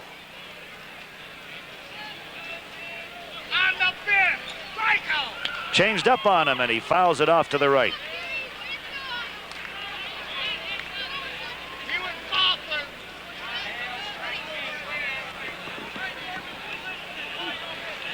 So Gary Serum in a jam, trying to work his way out of it here in the sixth. Seattle has beaten the Twins 6 straight times. Bounding ball, Rod Carew snares it, flips to Serum, makes the tag. Roberts comes in to score, and we're tied at 2 apiece, and on the play, the runner Bhakti moves over to third base. Fine play by Rod Carew, and he may have prevented another run from scoring with that one. Well, it was an RBI for John Hale on this play, and Carew did make an excellent play of it, jumping into the air, snaring it, the little flip to the pitcher Serum covering at first base to force Hale. But on the play, the runner from third base, Roberts, scored. So we've got a tie ball game, a runner at third and 2 out. Hale has driven in both of the Mariner runs tonight, and Serum's still not out of a jam. 2 down now, but Bhakti at third and Milbourne to batter. He's 1 for 2, a single back in the second inning. Way outside. Gary Serum displaying some wildness here in the sixth. His control had been almost letter perfect up till this inning. Again, he's upstairs with the pitch. Gary may be getting tired. Don't let it get away from you now.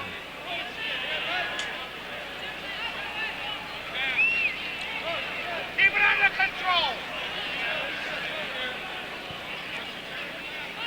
2-0 pitch. Fastball pounded on the ground to Bob Randall at second. Goes to Carew, and the Twins get out of it. But the Mariners come up with a run without the benefit of a hit, and they leave a runner stranded after 5.5. It's Seattle at Kansas City. They played 4.5 now. It's still the Kansas City Royals, the Chicago White Sox 2. Crowley started the game for the White Sox, and Schuler is now in there in the 5th. Splittorff for the Kansas City Royals. After 4, it's after 6 now in Boston. It's the Red Sox 9, Cleveland 7, Texas 5, Detroit 2 after 6, and New York 2, Milwaukee nothing after 7. Here we're in the bottom of the 6th inning, and Jose Morales will be followed by Roy Smalley and Willie Norwood as the Twins are even with the Mariners again 2 apiece. Both teams have led once in the game. There's a high pop-up on the first base side, drifting foul off into the seats, and it'll be out of play. Well, error in the stands. But the umpire, Jim Evans, will get a hand for that one.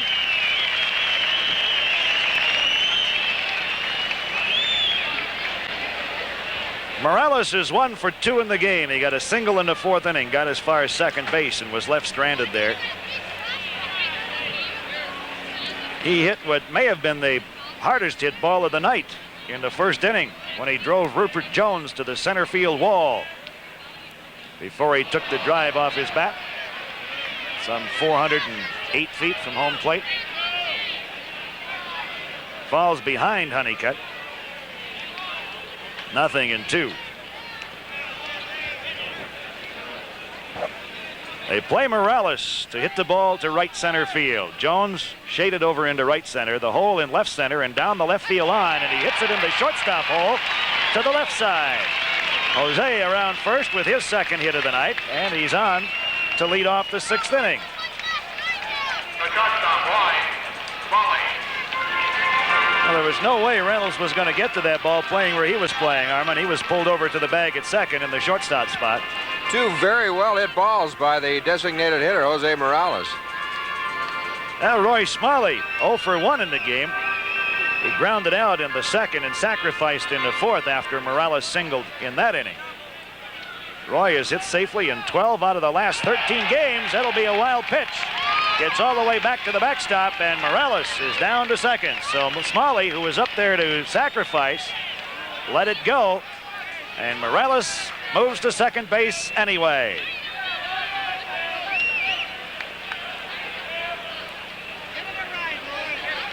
Carl Keel in the 3rd base box giving signs to Roy Smalley. So the Twins with the go-ahead run now at second in scoring position. In the person of Jose Morales, there he is. Parrott is in the bullpen.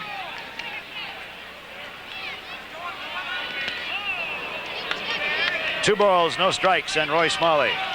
There is Mike Parrott.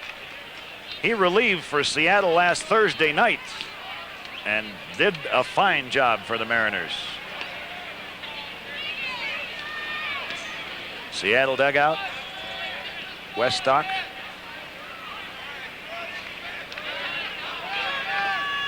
There's the look from center field.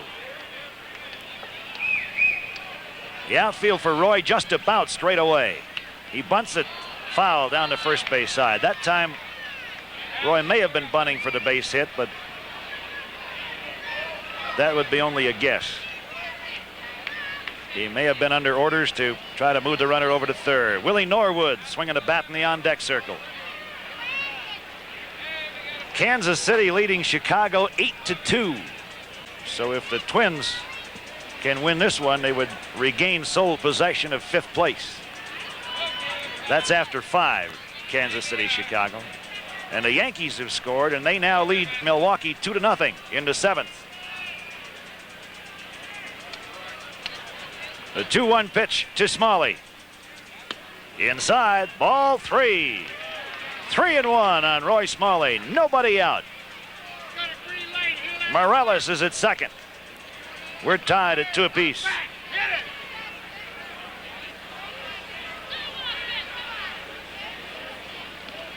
Again, that look from center field. You can see where the pitch goes. Inside, ball 4, and Roy Smalley gets the first walk given up by Rick Honeycutt. And that is going to call for a visit to the mound. Last Thursday, the Twins got to Honeycutt early, and Daryl Johnson did not seem hesitant at all to yank him in favor of Parrott.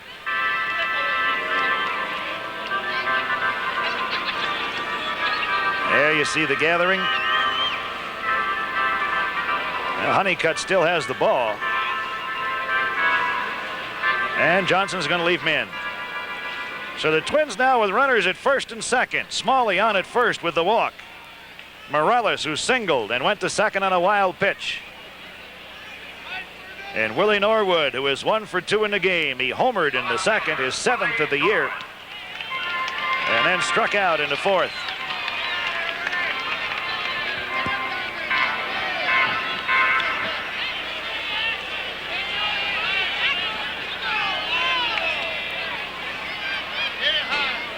First pitch to Norwood. He shortened up as if to bunt. Let it go by, and it was inside for a ball. The outfield for Norwood is straight away. The infield at double play depth with Milbourne in on the grass at third. And Meyer not holding with Smalley at first. Way in on the grass looking for the bunt.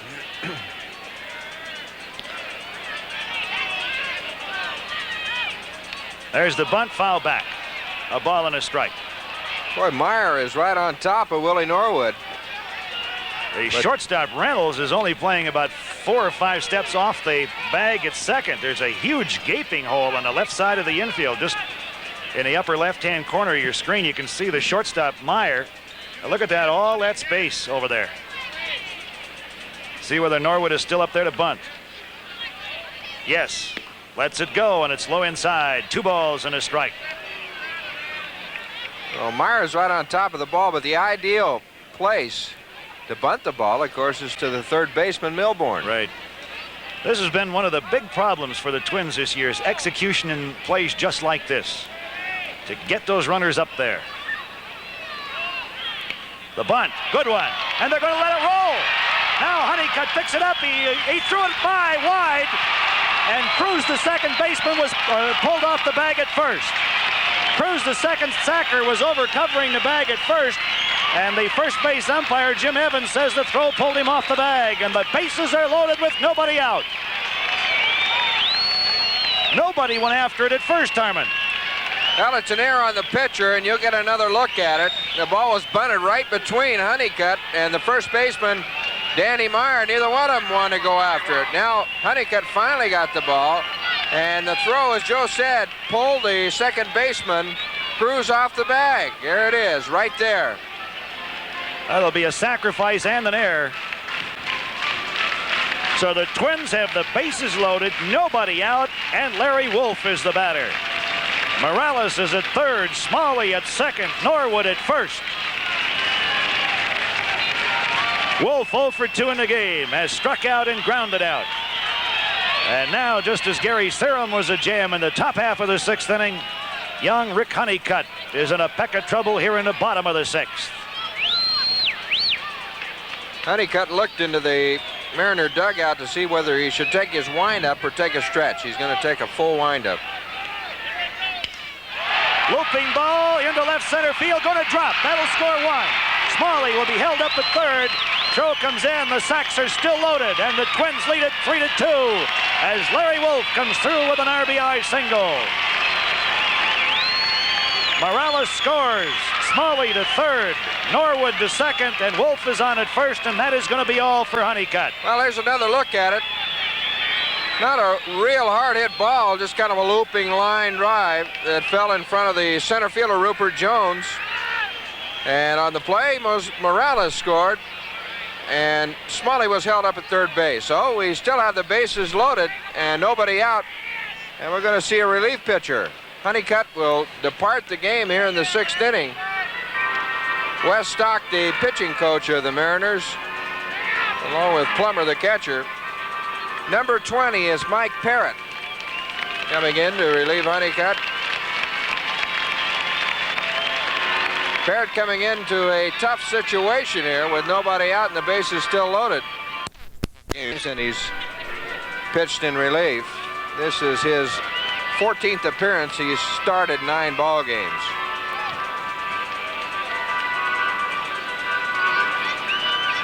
Parrott was acquired from Baltimore on December 7th for outfielder Carlos Lopez and pitcher Tommy Moore. Glenn Borgman. And for Glenn, this is his 1,999th Major League at bat. He is 0 for 2 tonight. Bobby Randall on deck. Right-hander now on. First pitch to Borgman is in there for a strike. Parrott was the Baltimore Orioles' #1 draft choice in 1973 and was the most valuable pitcher in the International League last year for Rochester. Strike 2. So Borgie quickly falls in the hole, 0-2. Bases loaded, nobody out. The Mariner infield in tight all the way around. Smalley at third, Norwood at second, Wolf at first. Outfield straight away for Borgman. On deck is Bob Randall.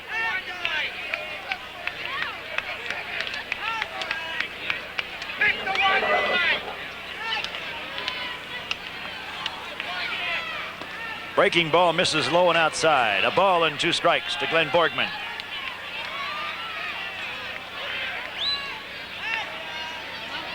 Borgie with a chance here to hit double figures in the RBI department for the first time this year. He has 9, could add to it here with a fly ball or a base hit. 1-2 pitch. Did he go? No, he did not. 2 balls, 2 strikes.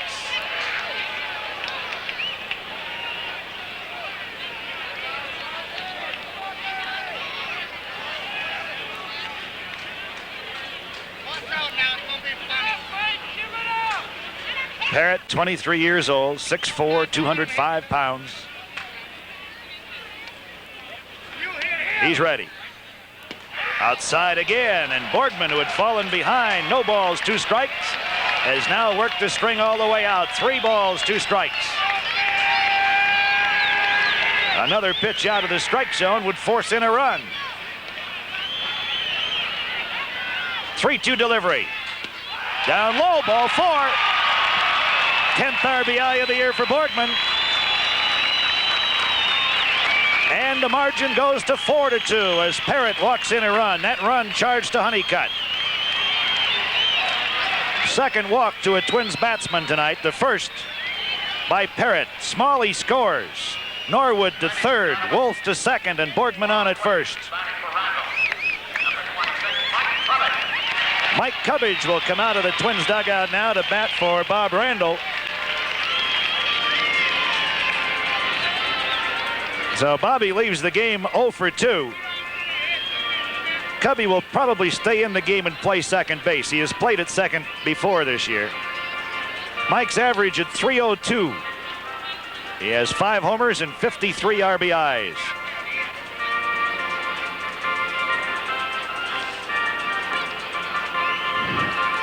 Well, a base hit by Jose Morales to start the inning. First walk for the Twins by Roy Smalley. Put runners at first and second. An error on Willie Norwood's sacrifice. Loaded him up. Larry Wolf then singled for a run. And Glenn Borgman, after falling behind 0-2 to relief pitcher Mike Parrott, then drew 4 straight balls. That drove in the second run of the inning, the 4th of the game for the Twins, and it is now 4-2. The bases still loaded and nobody out. Mike Cubbage, I will remind you, has hit 2 Grand Slam home runs as a Twin and has 3 in his career. First pitch to him is inside, ball 1. I talked to Mike before the game and asked him if he was completely over that viral infection he had, and he said, yeah, he feels much better. Raleigh now throwing in the Seattle bullpen.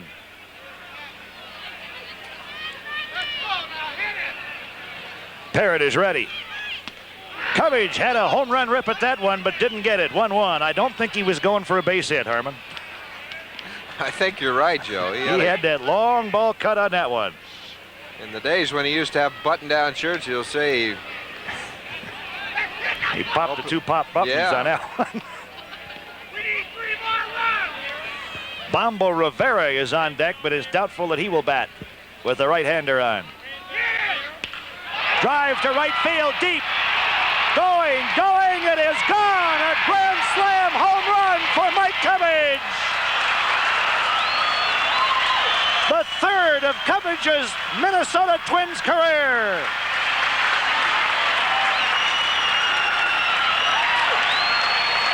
And RBIs number 54, 55, 56, and 57.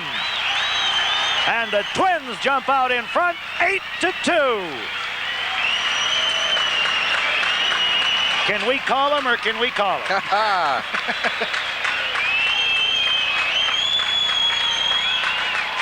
Well, this one wasn't a cheap shot either. A good look at the home run swing of Mike Cubbage. Right fielder Roberts giving chase, but no way. A home run, a grand slam for Mike Cubbage. There it is, 367 feet or 111 meters. Home run number 6, Twins 8, Mariners 2. 4 big ribbies for Mike Cubbage, and that changes the complexion of things, and Bombo Rivera will bat against the right-hander. They are Raleigh throwing in the bullpen as a southpaw, so Jerry Zimmerman has decided he does not want to make a change at this time. Leon Roberts dropped the ball. Routine catch, and he dropped the ball. Well, the grand slam by Cubbage shook everybody up. Well, if anything could happen to the Mariners in an inning, it has happened this inning. Now Rivera going to first base. Now watch Roberts here. It looked like he had the ball easy and maybe took his eye off the ball just a little bit. And so it goes as an error on the right fielder Roberts. Rivera at first base and still nobody out. Carew at the plate. That's the 5th error of the year on Roberts. Well, Rod Carew 2 for 3 in the game tonight. His first look at the right-hander. Here goes Rivera, and the pitch is fouled by Carew to the backstop. 0-1. Rodney, the 8th man of the inning to bat, and there's still nobody out. 2 errors by Seattle in the inning. And a grand slam home run by Mike Cubbage.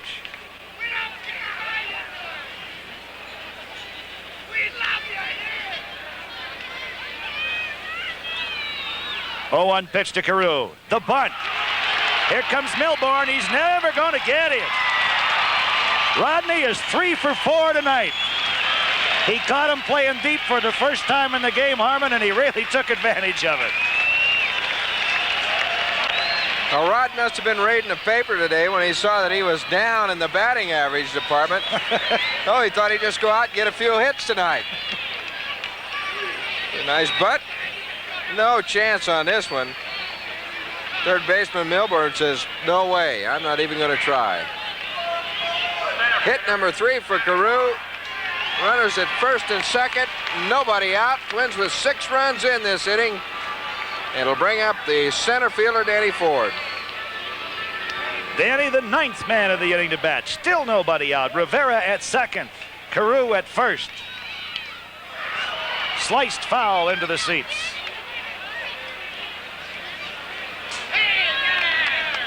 Harmon, it had to happen. The way the Twins have been going, they've been long overdue for an inning like this. They have been just frustrated for the last 2 weeks. And they finally have broken out of it here tonight. What do you think, Gene? Zimmy can really manage, huh? Yeah, keep that foot up, Gene. Stay right there. He may want to get back in a hurry now. Look at him. On the dugout. Ford goes after a pitch that may have been a little bit outside. Let's see. Zimmy's 3-3 as a manager going into this game tonight.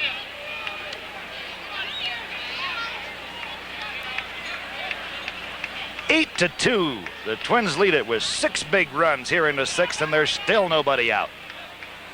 0-2 on Danny Ford. Danny's 1 for 3 in the game. Down to first baseline. Meyer comes up with it. Throw to second in time. There'll be no throw to first. Wow. Carew cut down. Going to second base. Boy, that ball hit like a rocket off the end of Danny Ford's bat. Well, I'll tell you one thing, too, Joe. Rod Carew really got down to second base fast because, as you said, this ball was hit like a shot down the first baseman. Danny Meyer, he turned around quickly through to second. Now watch Carew. He's right on top of the bag. Well, Rivera moves over to third on the play. Ford is on at first. There is one gone now, and Jose Morales up there for the second time in the inning. He led it off, started the whole thing with a base hit and scored. Rick Honeycutt went the first 5 innings, has been charged with 6 runs. He gave up 8 hits, walked 1, struck out 5, and was charged with a wild pitch. Morales slices that one off to the first base seats. Again, the outfield is playing Jose around to the right with the big hole in left center field. Last time up, he just punched it in between the shortstop and third baseman.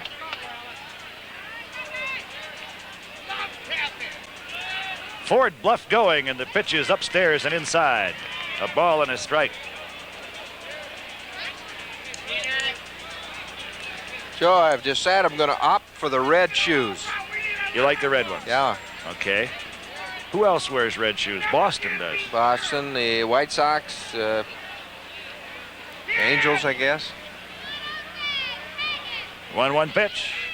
Line drive. That's into left field for a hit. Rivera will score. Ford stops at second as Hale comes up with the ball, and the margin goes to 9-2. 25th RBI of the year for Jose Morales. And another visit to the mound. And we are going to get a change right here, as Mike Parrott has been anything but a success as a relief pitcher tonight. Just the opposite of what he was the last time we saw him. So we will have the third Seattle pitcher of the inning as you look at Bombo Rivera come in to score the 7th run of the inning for the Twins. And there's still just one man down. Runners at first and second. Shane Raleigh will come on. Well, they're going to bring in a left-hander this time, Shane Raleigh. Raleigh, 24 years old. 6 foot, 155-pounder. Raleigh on the year, 4 wins and 8 losses. And he's been used a lot by the Mariners. This is his 41st appearance of the season. He started 1 ball game, and he has 4 saves.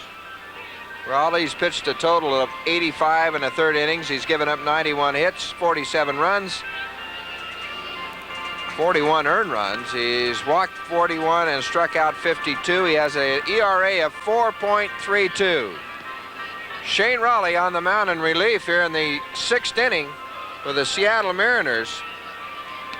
And the Twins with just 1 out and runners at first and second. Number 41, Shane Raleigh.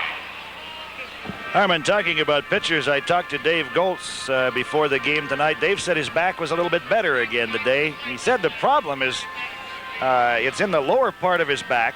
And Rod Carew and I were kidding him. Rod said, touch your toes. He said he has no trouble with that. He said he can get down there. It's getting back up that he has the problem. Well, it looks like he's going to miss his next turn. And Well, hopefully he'll get back into the rotation very quickly.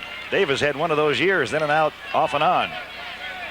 Well, here's Roy Smalley. Roy drew a walk here in the 6th inning. He's 0 for 1 officially. Grounded out, sacrificed, walked. He scored a run. Ford at second. Morales at first, and a call strike to Danny Ford from the southpaw Shane Raleigh. I think the red shoes look better with the red batting gloves, don't you? If you say so, Armin. Yes, it's because you got a red shirt on tonight. Smalley goes after the next pitch and doesn't get it. 0-2. Took something off that delivery, and Roy went fishing a little bit. He's disgusted with himself down there. they look pretty, though, really. You hear that? Yeah. It's another set of luggage on its way to getting lost up there. Big plane flies over. 0-2 the count on Roy Smalley. 9-2, the Twins lead it. One away. Inside, a ball and 2 strikes. Roy was up there last time to sacrifice, but a wild pitch made that unnecessary. Struck him out, so Raleigh comes in and fans Roy Smalley. First strikeout for him and the 6th strikeout of a Twins batter tonight. And there are 2 gone. Willie Norwood will be the batter. Willie 1 for 2 in the game. He got his 7th home run of the year in the second. Struck out in the 4th, sacrificed, and got on when the throw pulled Cruz off the bag at first.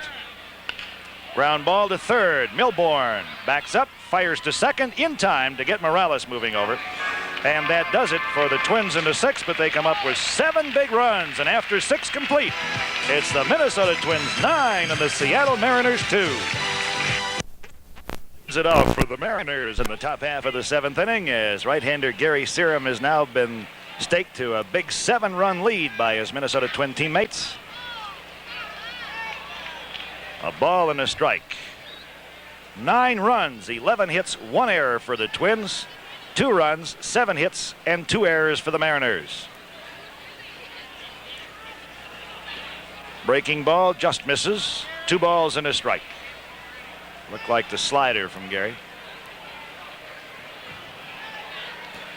Rob Wilfong now playing at second base. Next pitch misses outside. Rob Wilfong is taken over at second base for the Twins, so Mike Cubbage did not stay in the game with the left-hander Raleigh on. There's Rob. And again, Gary Serum misses. Ball 4. So Gary, who in the 6th inning displayed some wildness, continues to show that tendency here in the 7th. That's the 3rd walk he's given up.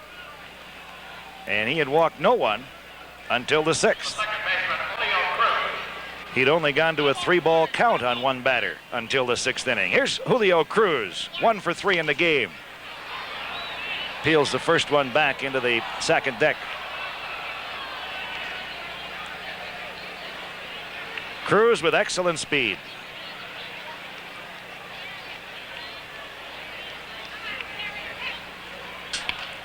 Right back to Serum. To Smalley at second, relay to first, in time to get the speedy Cruz. The 122nd double play of the year for the Twins. Serum had to wait for Smalley to get back to the bag at second. And then Roy really blistered the throw over to first base because Cruz can fly, and they just got him. 1-6-4 on the double play, and there are 2 gone. Craig Reynolds, the shortstop. 1 for 3, a triple in the 3rd. American League scores: Boston 9 and Cleveland 7 in the 8th. Fastball strike to Myers. Fisk has hit his 16th home run. Evans is 21st. Reynolds moved to bunt the ball and let it go by.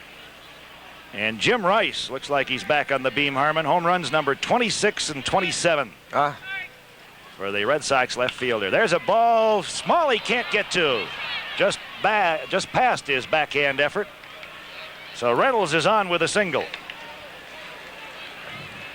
Hit number 8 for the Mariners tonight. And that'll bring Rupert Jones to the plate. Toronto beat Baltimore, and boy, the Orioles do have trouble with the Blue Jays. 5-3.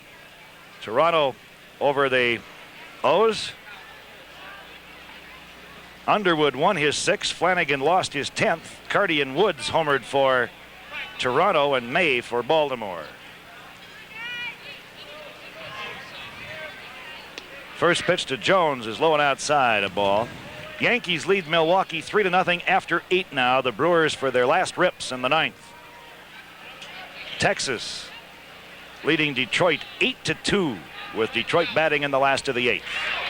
1-1 as Rupert Jones went after that pitch up around his shoulders. Jim Sundberg has hit his 3rd home run of the year for the Rangers in that game. White Sox trying to come back, but they're down 8-3 to Kansas City after 6. Later tonight, California is at Oakland. Bounding ball to the left side. Wolf can't get it. Smalley does. Long throw. Got him. Fine play by Roy Smalley as he throws out Rupert Jones. For the Mariners in the 7th. No runs, a hit, no errors. Here's Rupert Jones. Now this guy can fly, and the ball really wasn't hit that hard. Now watch Smalley come in as the ball get by Larry Wolf, the 3rd baseman. Roy on the run, the flip to first base, and he really got a lot on the ball, Joe. Tell you, Roy is having a fine year, both at the plate and in the field. He makes some tough plays. Well, Larry Wolf. Wolfie put the Twins out in front with a single in the 6th to give them at that time a 3-2 lead. And they really erupted after that in that big 7-run 6th inning. And Borgman, and then Rob Wilfong. Inside, ball 2. Let's give you those National League scores. Pittsburgh defeated Chicago 9-5. Robinson won it and Russo lost it.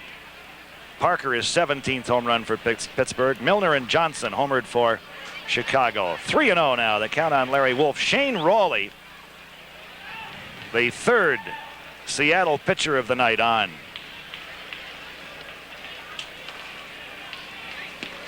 Down low, ball 4, and on 4 straight pitches, Larry Wolf gets the first walk given up by Rawley.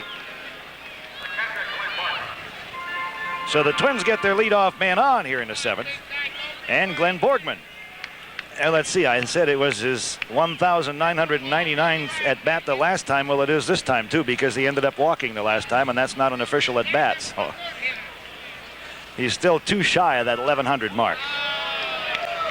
Went far enough for it to be called a strike. St. Louis took the first of 2 from Philadelphia, 2-0. Vukovich won it and Christensen lost it.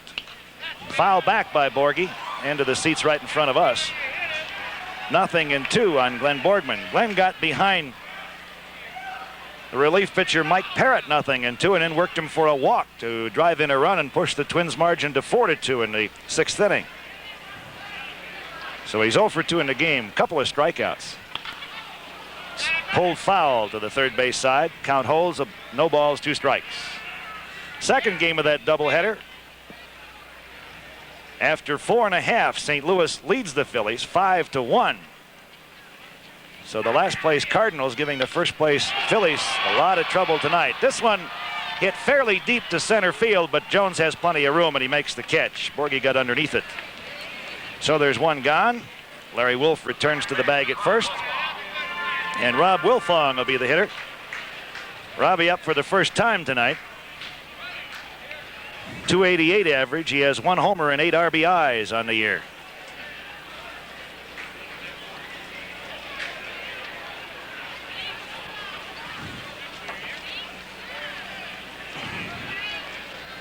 First pitch to him is a breaking ball over the outside corner at the knees. Strike called. Outfield playing Wilfong to swing a little bit late. Jones a couple of steps over on the 3rd base side of second and center. Fastball on the outside corner, and that's called a strike. 0-2. Atlanta held on to beat Cincinnati tonight 6-5 despite home runs by Griffey and Bench. 17th of the year for Bench. Fouled at the plate by Wilfong. Count holds 0-2. Niekro won it. He had a no-hitter through 6. Hume was a loser. 32,730 in Cincinnati tonight. Foul back. Montreal beat the New York Mets 6-1. Schatzeder won his 5th. Houseman was the loser. Again fouled back by Wilfong as Rob hangs tough. San Diego is at L.A. Gaylord Perry will be going for his 13th win tonight against Don Sutton, who's looking for victory number 12. Dodgers have won 3 in a row now after losing 6 in a row, and the Padres have dropped 3 in a row after winning 10 in a row. Just low on the outside corner. 1 ball, 2 strikes. And the Giants can pick up a game if they can beat Houston tonight. They would move a game and a half back in front of Cincinnati. Dixon against Montefusco out on the West Coast. 1-2 pitch. Again fouled away by Will Fong.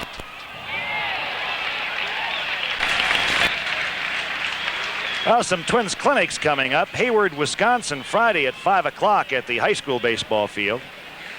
And then in Ashland, Wisconsin on Saturday at the Hodgkins Park at 9 a.m.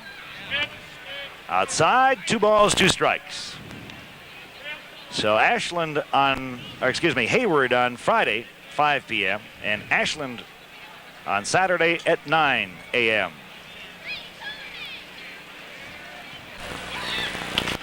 And Will Fong continues to hang tough, fouling off pitch after pitch as he guards the plate. Big rush after that one as it's in the alley. Hit that asphalt down there and really bounced up in the air. Nobody could get it.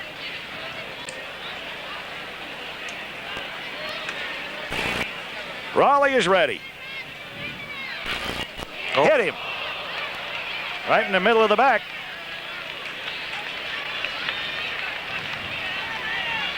So Wilfong is on at first, and Larry Wolf moves over to second with 1 man down. Here's that pitch again. Breaking ball that didn't.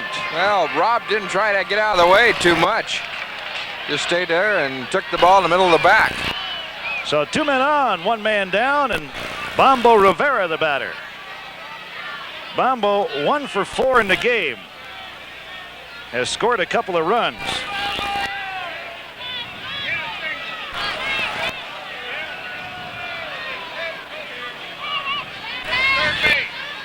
Fastball to Rivera is a called strike.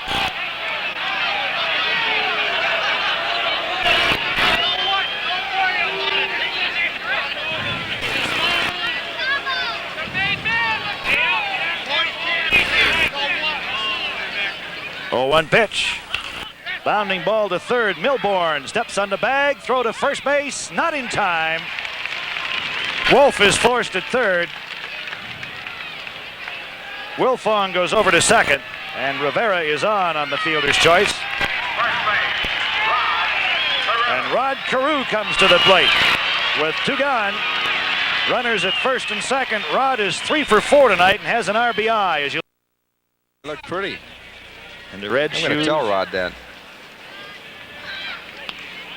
Slice foul back out of play. A Tell you ball and a what, strike. Rod likes him. He got 3 hits with him tonight. Well, I had a talk with him before the game. Oh. Tried to get him straightened out. We love you anyway.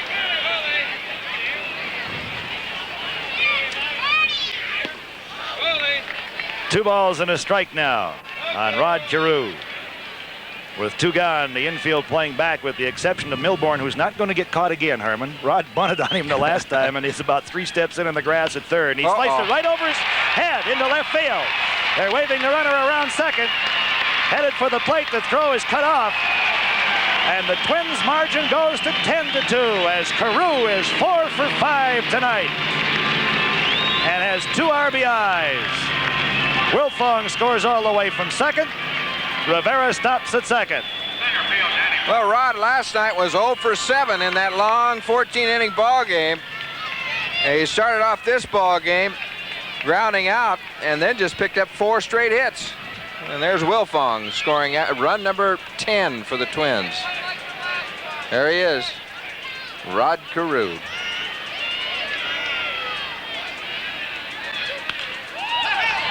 Just fouled down the third baseline by Danny Ford.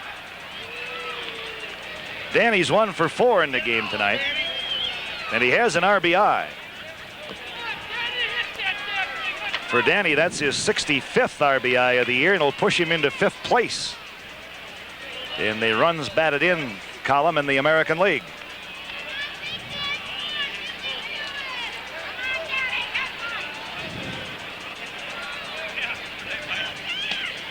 Up high. There he is, Rod Carew.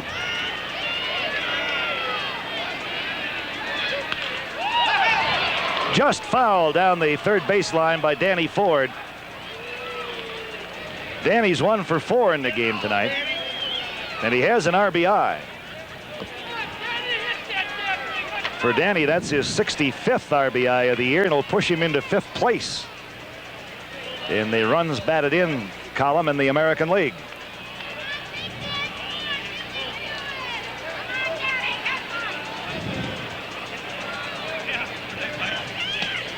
Up high, 1 ball, 1 strike. Straight away for Ford. Infield all the way back now. Larry Milbourne at third base has got to be a very confused young man about now. Where do you play he- Rod Carew? He got the Carew treatment this evening. Strike 2 on Danny Ford. The prior appearance for Rod in the 6th inning, he caught Milbourne playing deep and laid down a bunt, beat it out. So this time Milbourne comes in 3-4 steps on the grass and he just dumps it over his head into left field. One consolation for Larry Milbourne, he's not alone. Rod's got a lot of third basemen confused in this league. The 1-2 pitch to Ford. Up high. Ducked away from it. Plus a few outfielders.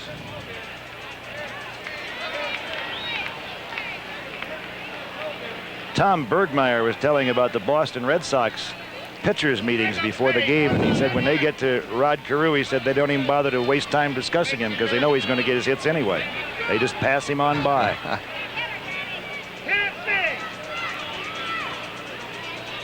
2-2 pitch.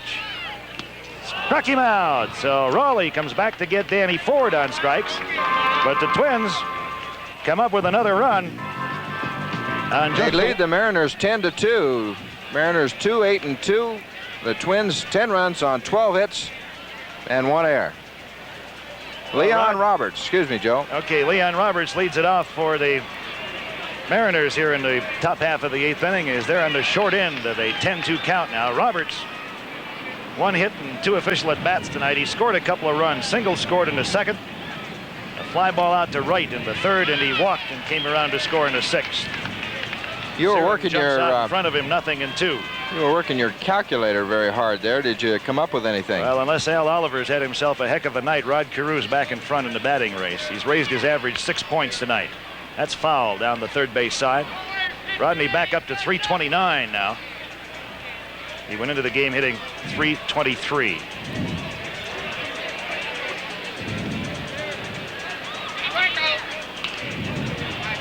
And excuse me, foul into the seats. Roberts will be followed by Bruce Bhakti and Danny Meyer. Twins 10 runs, 12 hits, 1 error. Mariners 2 runs, 8 hits, 2 errors. Struck him out. 3rd strikeout of the game for Gary Serum. The designated hitter, Bruce Bhakti. Well, the big blow of this one, a grand slam home run by Mike Cubbage.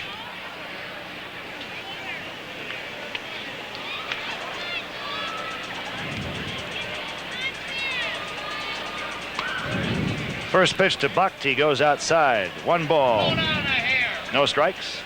Bhakti 1 for 2. Single. Fly ball out to left. And he walked. Shortened up to bunt. Let it go by. And it's 2-0.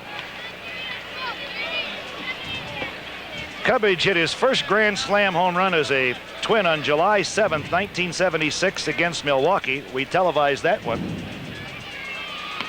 Up high, ball 3. He hit his second grand slam home run as a Twin on August 5th, 1977 against Cleveland. And we televised that one. And he hit his 3rd here tonight. 3-1 now on Bhakti. And we televised that one, right.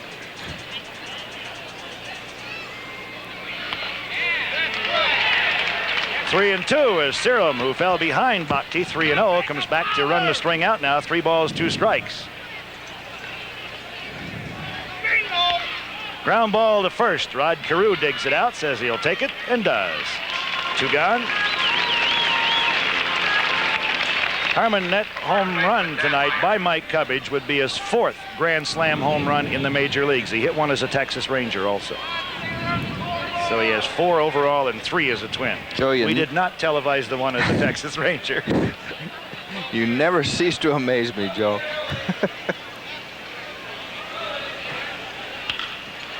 Drilled into right center field by the next man, Danny Meyer, and that'll go as a base hit. As Danny Ford comes up with it, Meyer pulls up and heads back to the bag at first. So with 2 down here in the 8th, the Mariners get a runner aboard. John Hale. And we'll send John Hale to the plate. Hale has both of the Mariner RBIs tonight. Sacrifice fly in the 2nd. And he drove in the 2nd run with an infield out in the 6th inning. He's 1 for 4, got a base hit in the 4th inning and a tough play by Bob Randall. Randall made an excellent stop on his hard ground ball and then threw the ball away at first, allowing him to go to 2nd. Drilled to right field. Bombo Rivera got a little bit of a late start. Did he get it? Yes, he did. Bombo Rivera coming on to make the catch for the Mariners in the 8th. No runs, a hit, no errors, and they leave a runner after 7.5. It's the Twins 10 and Seattle 2. See, and Rochester watching the game tonight. First pitch to Jose Morales, leading off the 8th for the Twins. Way over the outstretched glove of Bill Plummer, the Mariner catcher. Morales, 3 for 4 in the game, tags this one deep to left center field. Jones on the run on a warning track. Makes the catch for the 2nd time tonight.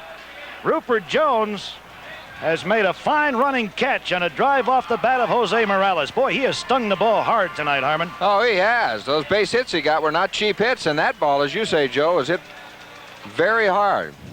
The farthest part of the ballpark. Well, the one he hit in the 1st inning was flat up against the center field wall when Jones took it. Now here's Roy Smalley. Roy has hit safely in 12 out of the last 13 games, but he's looking for his first hit tonight. Another, what would be if there was a runner on base, wild pitch by Raleigh. Into the dirt. Roy grounded out in the 1st, sacrificed in the 4th, walked and scored a run in the 6th, and struck out in the 7th. 2 balls, no strikes, the count on him here. Roy has made a couple of sparkling plays defensively in the infield tonight. Little pop-up. First base side, Dan Meyer there, makes the catch. So Smalley is retired. 2 gone in the 8th, and Willie Norwood will be the batter. Willie with 1 hit tonight. That his 7th home run in the 2nd inning with nobody on.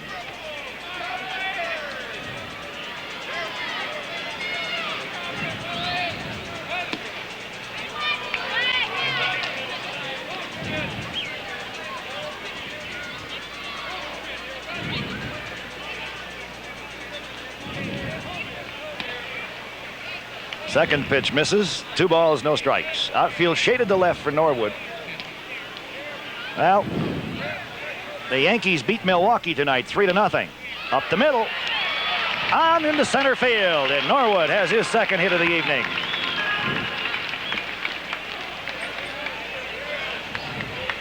Mike Marshall has begun to throw in the Twins bullpen, just in case Gary Serum should need 9th inning help. There he is.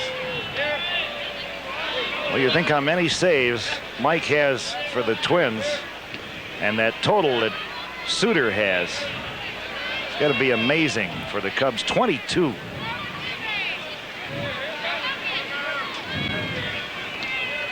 Two gone. Norwood at first, and the pitch fouled into the seats by Larry Wolf. Larry singled and drove in a run in the 6th. He's 1 for 3 tonight. 13 hits for the Twins now to go with their 10 runs. There's a souvenir.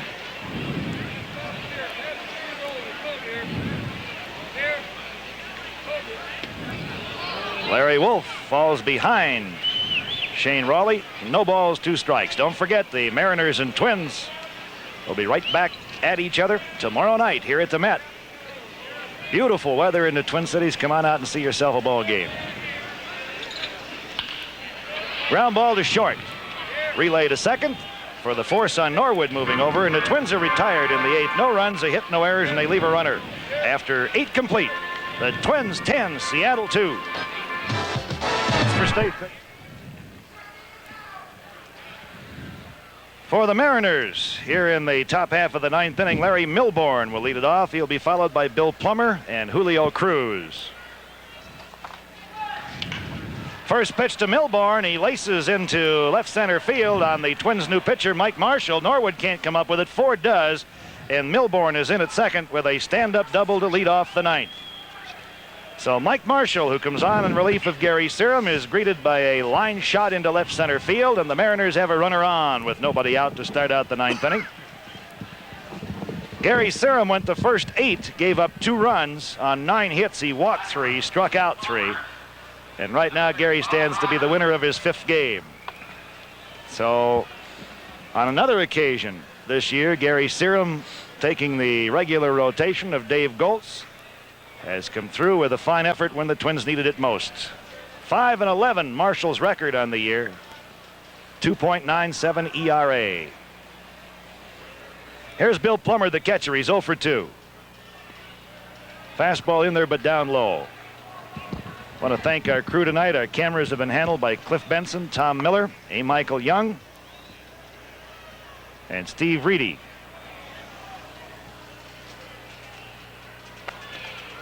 That one has the outside corner. The count evens on Plummer, a ball and a strike. Steve Reeby, I guess. Is it Reeby? You wrote it.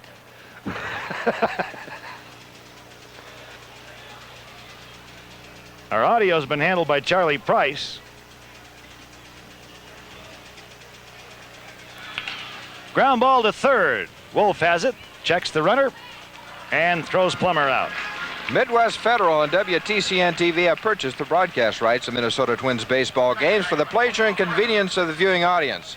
No broadcast, rebroadcast, or reproduction of this copyrighted telecast is permitted without the written authority of the Minnesota Twins, WTCN TV, or Midwest Federal.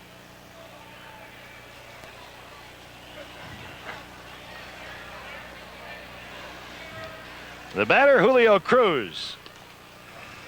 First pitch down low. Cruz has a base hit and 4 at-bats. Slow-mo instant replays by Marv Swan. Our video, Bob Warner. Unit supervisor, Harvey Carlson. The audio by Randy Price. Our assistant directors have been Greg Beeson and Mike Knopfler. Throw to second, and just back in time is Larry Milbourne. Roy Smalley snuck in behind him and almost picked Milbourne off second base. Our studio director, Frank Stakowitz, and our director tonight, Ron Geiselhart. You write bad, Mike. One gone here in the top of the 9th with the Twins leading 10-2. Larry Milbourne at second base and reliever Mike Marshall on here in the 9th. 1 ball, 1 strike. The Twins outfield straight away and very shallow for Cruz. Norwood very shallow in left.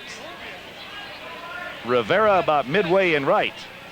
And Ford about midway in center. Wolf right up on the edge of the grass at third and about 3 steps off the line, guarding against the extra base hit.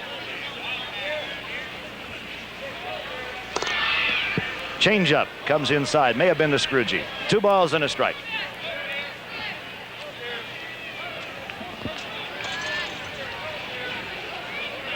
Well, a big night for Rod Carew. 4 for 5 in the game. Jose Morales 3 for 5 in the game. Ground ball. Wolf has it at third. Looks the runner back and throws Cruz out. So there are 2 gone in the last of the 9th, or top of the 9th. Shortstop Craig Reynolds. And Craig Reynolds will be the batter. He represents the last hope for the Mariners. Milbourne still at second, where he's been since he doubled to open the inning.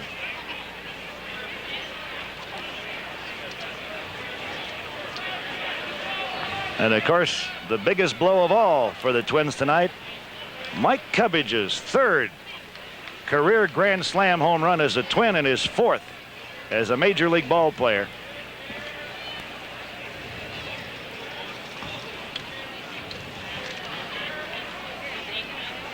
See, Cubby's hit one every year since he became a Twin. That's right.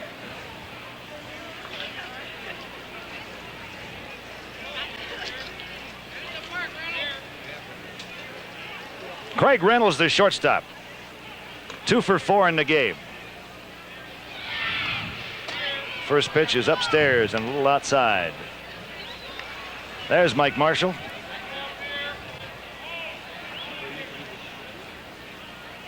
On to do the mopping up for the Twins here in the 9th as Gary Serum goes the first 8. Reynolds pokes it into left field. Milbourne will be held up at third as Willie Norwood was playing shallow, and he guns the throw down the line to the plate, cut off by Marshall.